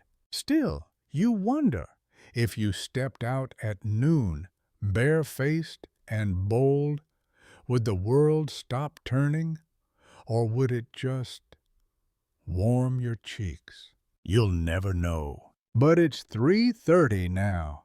Time to draw the drapes. You retreat into the music room, soft-soled slippers gliding across the polished floor. The harp sits quietly in the corner, its strings catching the late afternoon light.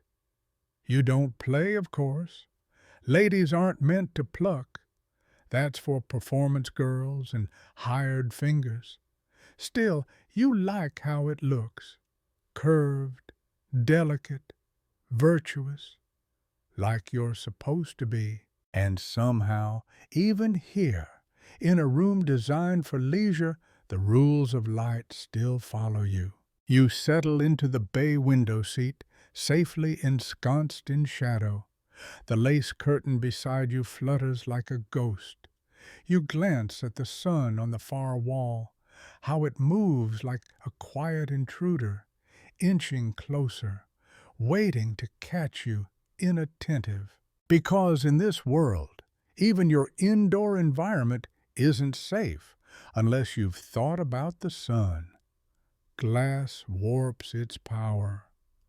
Lace only filters it. The ultraviolet creeps through whatever dainty barrier you raise.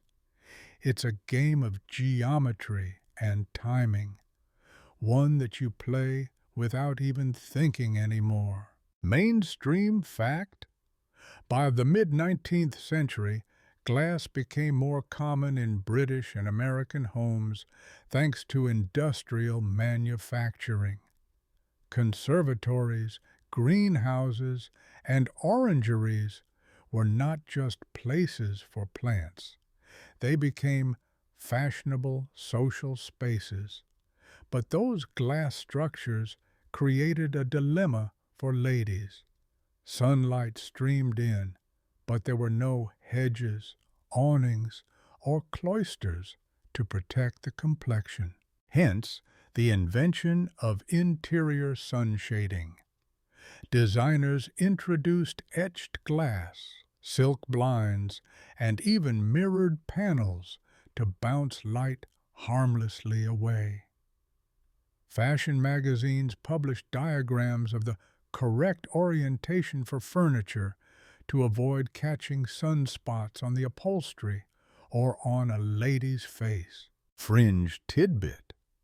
A Parisian milliner once created what she called an invisible veil, a sheer mesh face covering that could be worn indoors, practically imperceptible, and advertised as deflecting all damaging rays. The problem? It also muffled the wearer's voice, leading to a brief rumor that women wearing it were practicing witchcraft. Sales tripled, then collapsed. Historians still argue whether the popularity of indoor veils was a real trend or a marketing gimmick by French couturiers. There are diary entries and satirical cartoons to support both. Some scholars think the indoor veil was symbolic, a physical expression of restraint and class. Others believe it's been wildly exaggerated by modern romantics who picture every Victorian woman dressed like a haunted doll. You're not a haunted doll. At least, you hope not. Though you admit your wardrobe does rattle a bit when you walk. Chuckle 1.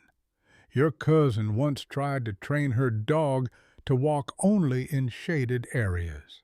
It worked for a week until he spotted a squirrel. Now he tans more than she does. Chuckle 2. A certain etiquette guide warned that reflected light from polished marble floors could also damage one's complexion. This led to the brief fashion of walking with parasols indoors. One enterprising gentleman turned it into a parlor game, sun or mirror, where guests guessed which surface was most dangerous. Chuckle 3. Your aunt hosted a sun-free soiree in her conservatory by lining the entire glass ceiling with parasols suspended by string. One strong breeze later, and it became an impromptu game of Victorian dodgeball. She still claims it was the most talked about tea of the season. You lean your head against the pane now, careful not to touch the light. Outside, children run across the lawn. They don't seem to care. One has grass stains on her stockings. Another lifts her face to the sky like it belongs to her. You envy that. You remember the first time you realized the sun had rules. You were 9.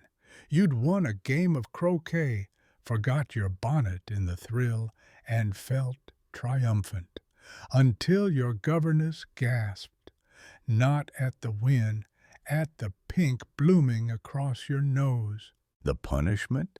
No dessert, 2 days indoors, and an hour-long lecture on the dangers of lax morality as evidenced by lax sun habits. You weren't sure what morality had to do with freckles. You still aren't. But you learned. You learned to carry gloves even when it wasn't cold. You learned how to identify the bad hour by the angle of light on the stairwell. You learned to say no to carriage rides on cloudless days and how to smile politely while declining a garden seat. Because if you didn't, if your skin betrayed you with even a blush of tan, then you might be mistaken for someone who worked. And that wasn't just unfashionable, it was unacceptable. You stand now, drawn by the shifting shadows, and light a single lamp. The room softens instantly, warm, controlled, the kind of light that flatters, not condemns. It strikes you then how much effort it takes to curate your own illumination. You don't just hide from the sun, you manufacture the perfect alternatives: lamplight, candle glow, gas sconces with etched glass, firelight at just the right distance, all of it choreographed. You once visited a woman who claimed she had never once been seen in natural light. Her parlor had no windows. Her carriage had velvet curtains. Her garden was lit at night with lanterns shaped like moonbeams. The effort it must have taken, and still she looked tired. Maybe it isn't the sun that exhausts you. Maybe it's the hiding. You sigh and pull the curtain shut, not because the sun's dangerous now, but because it's nearly time for dinner, and it wouldn't do to be seen glowing at the table. Dinner is announced with a soft chime, 2 notes played on the glockenspiel by a servant who probably hasn't seen the sun since Tuesday. You descend the stairs like a cloud, slow, layered, and ghostly. The dining room is already half lit, candles flickering like they're whispering secrets.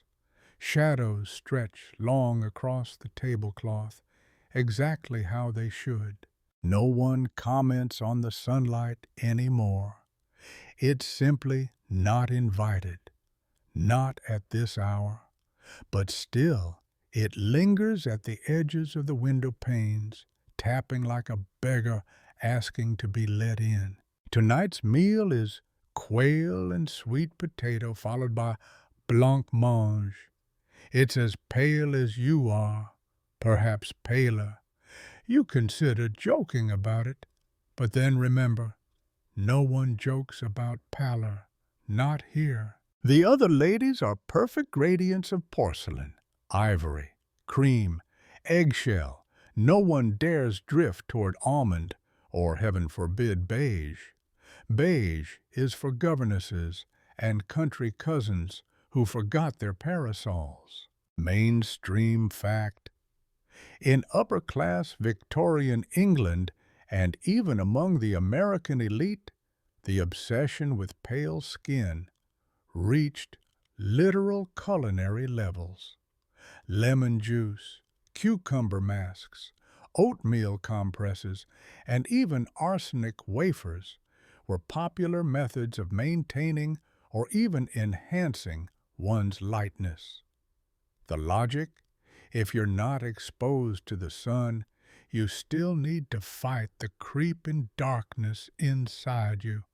Sounds dramatic, but, well, it was the 19th century.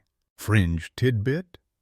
In 1857, a London entrepreneur began bottling what he called ethereal tint, a skin tonic supposedly made from crushed pearls, violet water, and moonlight captured at midnight. It sold out within weeks. Later tests revealed it was mostly water, glycerin, and a whisper of lavender. No moonlight detected. Historians still argue whether it was truly believed effective or just a fashionable placebo for wealthy hypochondriacs. You swirl your wine, which glows like rubies in the gaslight. Across the table, someone's cheek catches a little too much shimmer. It's a soft betrayal. Everyone notices. No one speaks. You were taught to recognize it early. The sunglow slip, that faint copper on a temple, that barely there blush above the collarbone. It means someone lingered outside too long, missed the warning hour, sat by the wrong window. The consequence? A sideways glance, a tightening of lips, a note taken, even if never spoken aloud. Chuckle 1. Once, a guest at your mother's salon turned up visibly tanned. The room went silent. Your aunt pretended to faint just to break the tension. Chuckle 2. You knew a girl who claimed her freckles were tiny stars, proof she'd been kissed by the heavens. The governess assigned to her cried, not out of sentiment, just pure exasperation. Chuckle 3. A maid once confessed she rubbed flour on her cheeks to mimic a lady's complexion. She was caught when it rained and her face streaked like a poorly frosted cake. Back in the dining room, you push aside your blancmange, too pale even for you. You reach instead for your fan, not for heat, but for poise. The delicate rhythm of flick and snap keeps your hands busy, your posture upright, and your focus away from the light still bleeding through the curtains. Someone asks you about your garden. You answer carefully, "Yes, it's thriving." No, you haven't walked it recently. Only in the early morning, always in shade. The implication is clear. You're a caretaker of beauty, not a participant in the chaos of nature.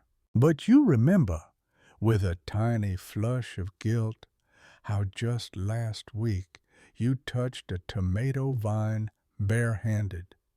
The sun had been kind that day, soft. You'd lingered for longer than you should have.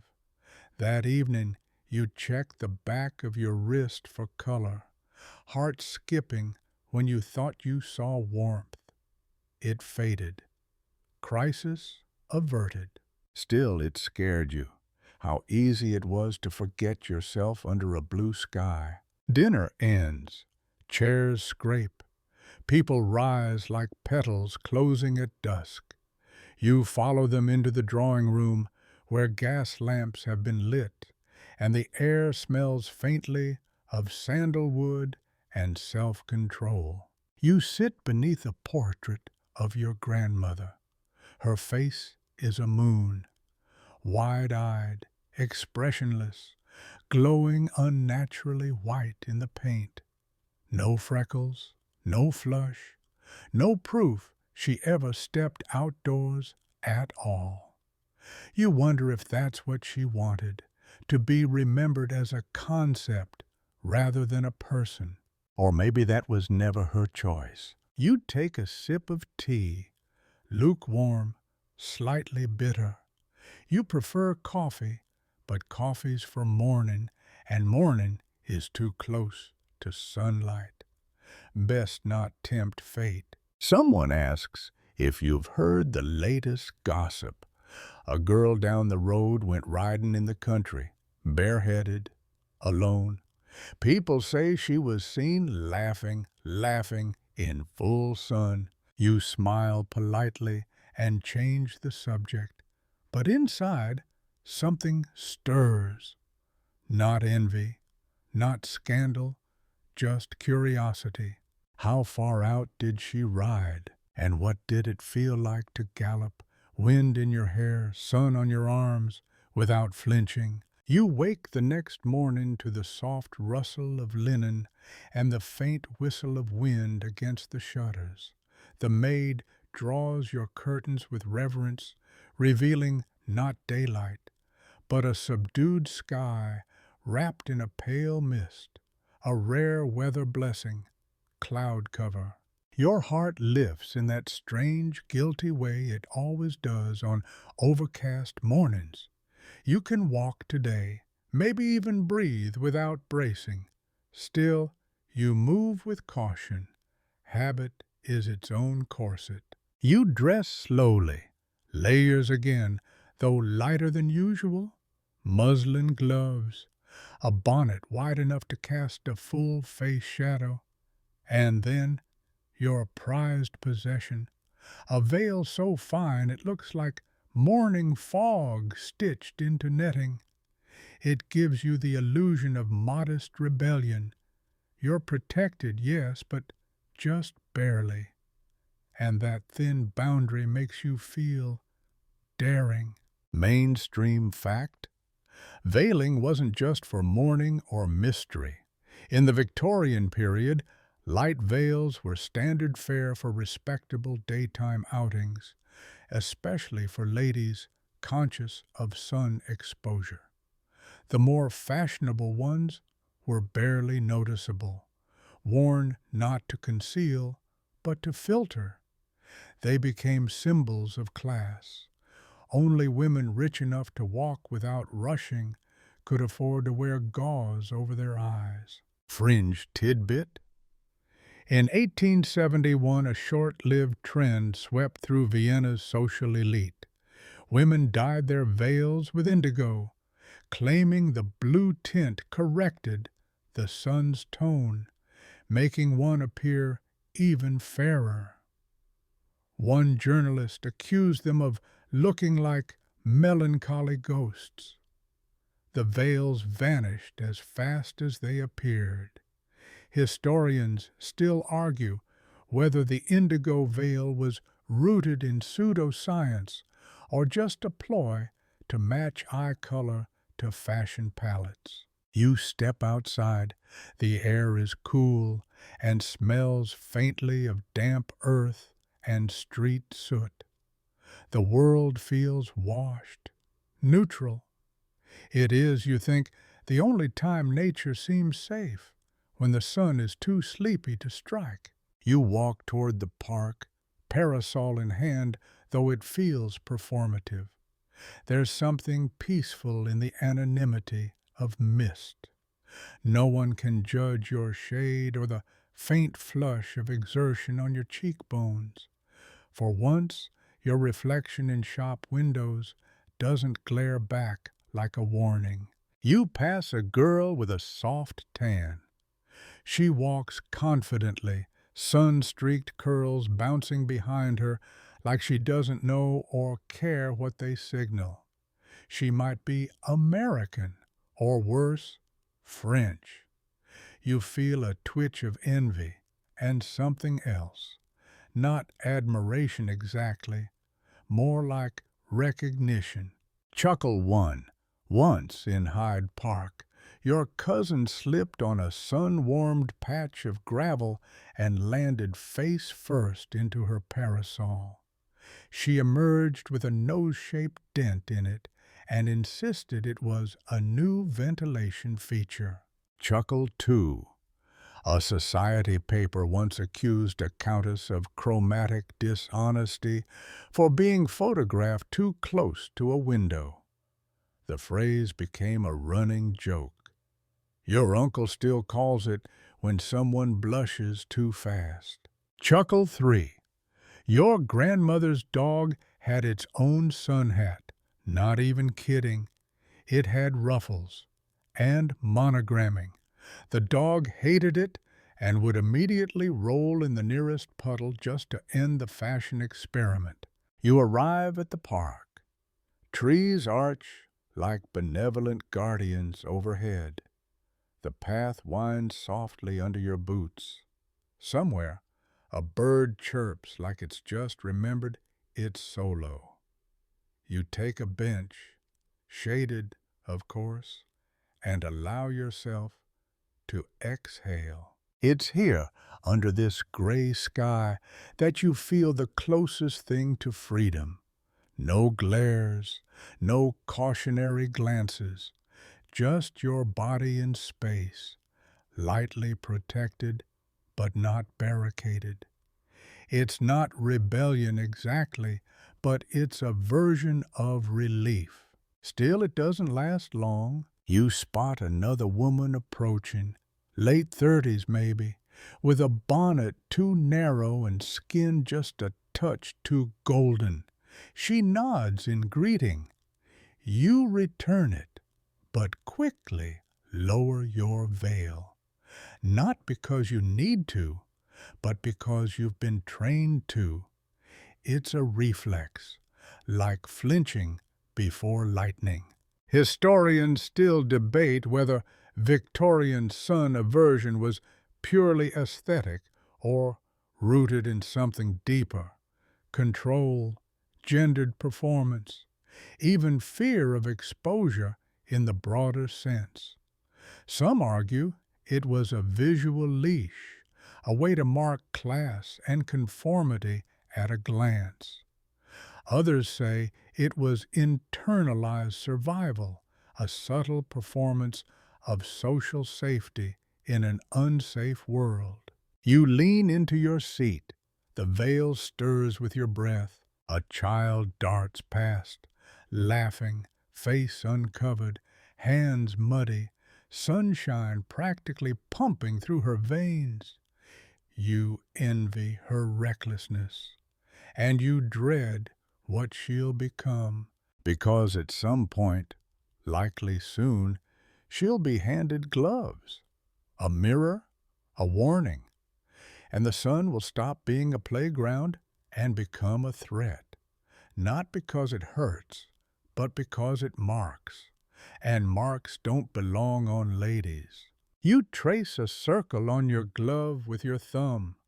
Somewhere beneath the gauze and etiquette, you're still that little girl who once stepped into the sun without permission and thought the warmth felt kind. But you know better now. You rise. The clouds are thinning. The sky shifts from pewter to pearl. It's time to go home. The light sharpens as you walk home, slowly, but with purpose.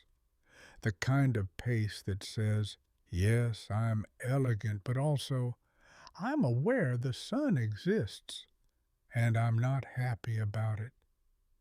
The mist is thinning. You can feel it, that subtle way warmth starts creeping around the edges of your parasol like an uninvited compliment, flattering but dangerous. By the time you're back on your street, the shadows have retracted into crisp lines under hedges and window sills.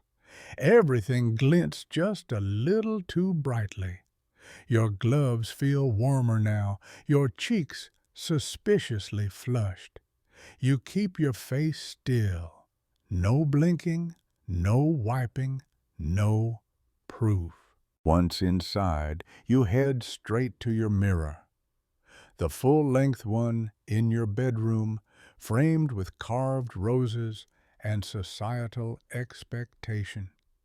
You remove your bonnet slowly, checking the under rim.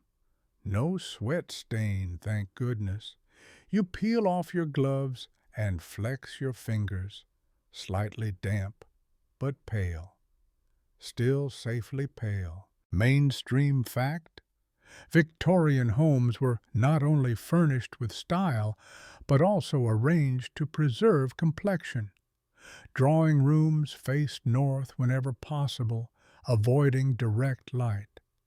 Lace curtains were essential not just for privacy, but for sun diffusion. Sun filtering decor was a real thing, long before sunscreen bottles clogged every bathroom drawer. Fringe tidbit. Some women reportedly placed violet glass panes in sunroom windows, believing the tinted light would preserve beauty while offering solar nourishment without the stain. Historians still argue whether this was protocolor therapy or just expensive placebo. Either way, the glass was beautiful and the women glowed. Purple sometimes, but still. You sit at your vanity and dab your temples with rose water. The coolness is a balm. Your maid enters with a chilled cloth, folded like a prayer. You press it to your collarbone, just in case. You recall your friend, the one who went riding. The scandal faded quickly, of course, as most things do.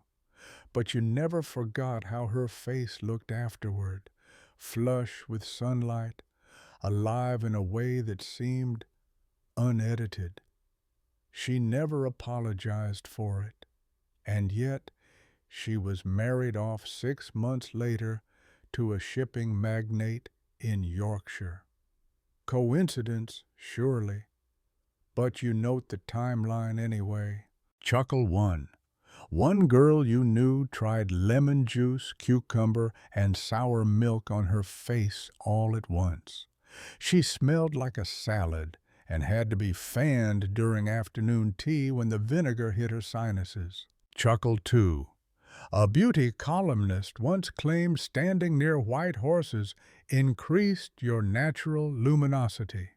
Suddenly, half the city's eligible ladies were booking carriage rides through Hyde Park, hoping to catch a glint off someone's saddle.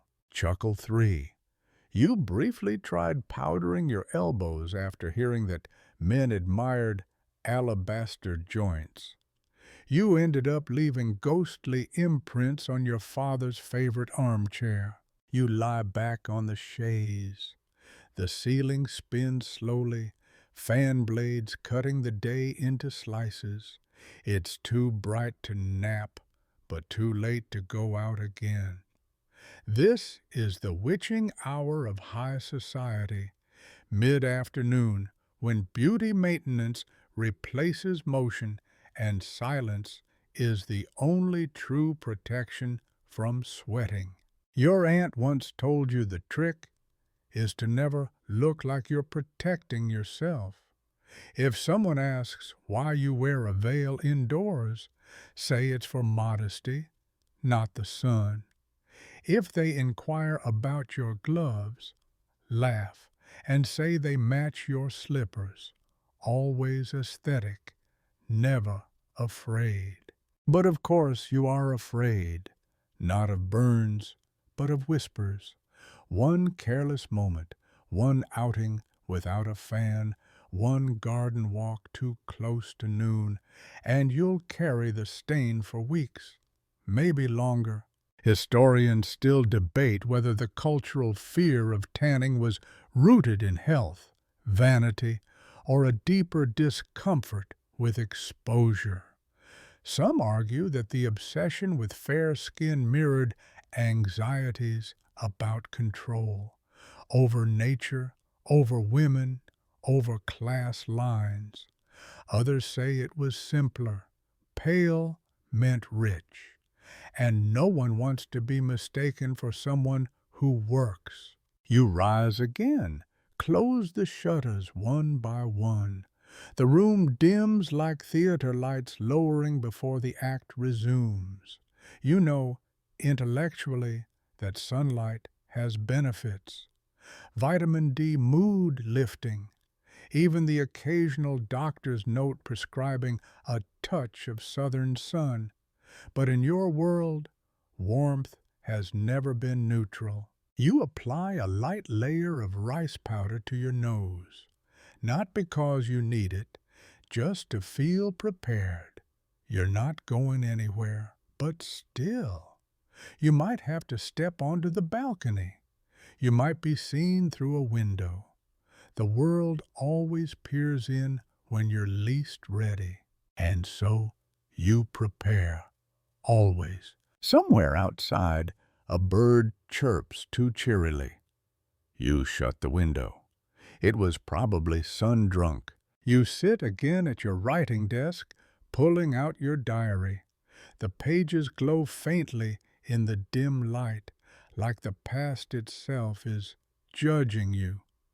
You write, "Clouds today, a reprieve, but I miss the sun in ways I'm not allowed to name." You pause, consider crossing it out, but leave it. You cap your ink, press your lips together, not a smile exactly, but something adjacent. The sun is now slanting low, its final rays flattening against the back garden wall like a tired cat. You exhale. It's almost evening. Soon you'll be safe again. Dusk melts slowly through your windows, staining the wallpaper a buttery gold. You exhale. This is your favorite light, not bright enough to betray a freckle, not dark enough to need a lamp. It's soft, forgiving, the kind of light that lets you be. You lean against the windowsill, looking out at the garden. A few petals still cling to the rose bushes. The sun finally seems satisfied with itself, like a house guest who's done showing off. You can't help but wonder how different life would be if it always glowed like this, low, lazy, uninterested in branding your skin. Your maid enters quietly, asking if you'd like your evening gown laid out. You nod, absent-minded. The dress will cover everything, of course. Full sleeves, high neck, nothing scandalous. That's not the point. The ritual is.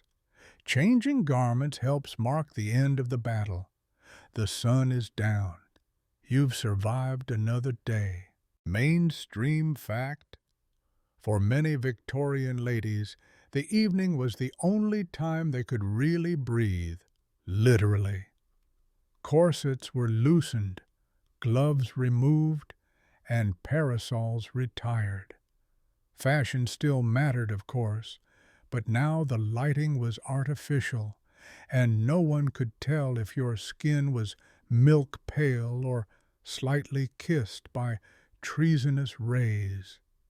It was social twilight, and everyone was allowed to pretend. Fringe tidbit: some aristocratic women reportedly painted faint blue veins onto their arms before a party, enhancing the illusion of porcelain delicacy. The bluer the blood, the better the match, one old rhyme went.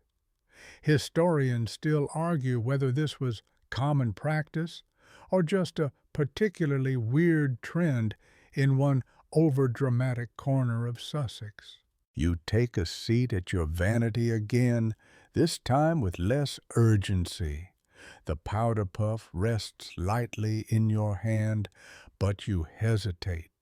It's too dark now to matter. Instead, you pick up a brush and gently tame the curls that dared to escape your bonnet earlier. Each stroke feels like erasure. Chuckle one of your cousins believed that hanging upside down increased circulation to the face and gave a youthful glow. She tried it before dinner once and nearly fainted into a tureen of mulligatawny. Chuckle two. A socialite once insisted that yawning with your mouth closed prevented wrinkles. Tea parties became strangely silent events, punctuated only by suppressed gasps and creaking chairs. Chuckle three. Your uncle once claimed he preferred freckles on women, said they looked like nature's confetti. Your aunt didn't speak to him for 2 days. It was the most restful weekend of her life. You slip into your evening gown. The fabric is cool and smells faintly of lavender starch. You don't need the veil anymore, nor the gloves. You are indoors, bathed in gaslight, surrounded by safe shadows. You head down to the drawing room where other ladies are already gathered.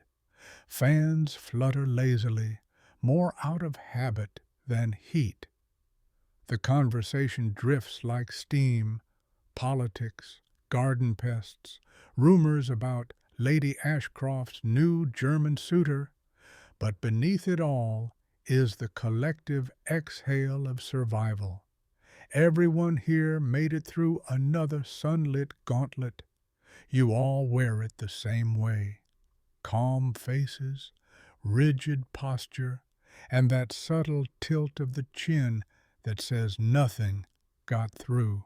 Historians still debate whether this shared vigilance bonded women or isolated them. Some see it as a quiet resistance, ritualized protection in a world of scrutiny. Others argue it was internalized control, a way of turning the gaze inward, of making one's own body a battlefield. Perhaps it was both. You sip your tea. It is slightly bitter, oversteeped, but comforting. The porcelain clinks lightly as you set it down. A friend leans over and whispers something about the new opera singer and her scandalously bare shoulders. You laugh softly, not because it's funny, but because it feels good to react.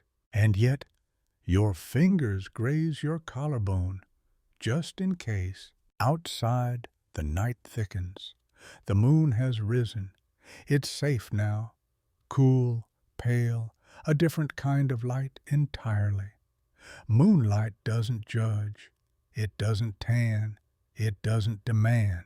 You retire upstairs a little early, not from fatigue, but from relief. There's peace in peeling back the armor of the day. You remove the pins from your hair one by one, like unfastening thoughts. You let them fall. Let yourself be unstructured, unbound. As you settle into bed, you let the covers cocoon you like the softest veil. You didn't burn today. You didn't falter. You stayed within the lines, quite literally. And maybe tomorrow, if the clouds return, you'll risk 1 minute longer beneath them. You lie there, in the hush that only comes at the end of a long, careful day. The world outside hums softly.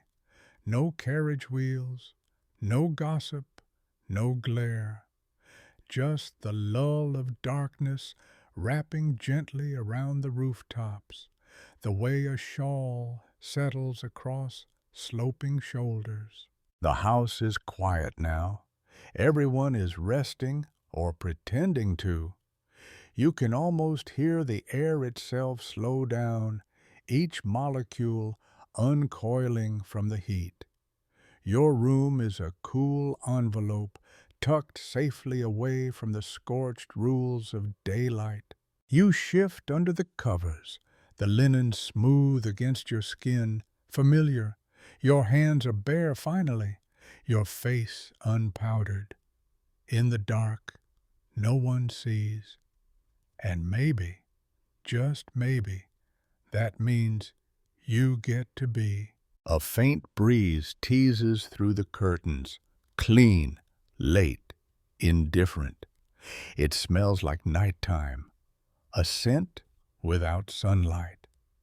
You breathe it in slowly, as if it might rinse the expectations from your bones. It's in this moment, half between waking and sleep, that you remember something else. A girl in a garden, laughing in the sun. No gloves, no bonnet, no rules, just warmth. And for a breath, you wonder what would have happened if no one had stopped her. But then the breeze shifts again, cooler now, more distant. The memory fades like mist. You nestle deeper into the pillow, your breath steady, your body sinking. The world dims, not just in light, but in sharpness. The outlines blur, the day retreats, and in its place, quiet, safety, sleep.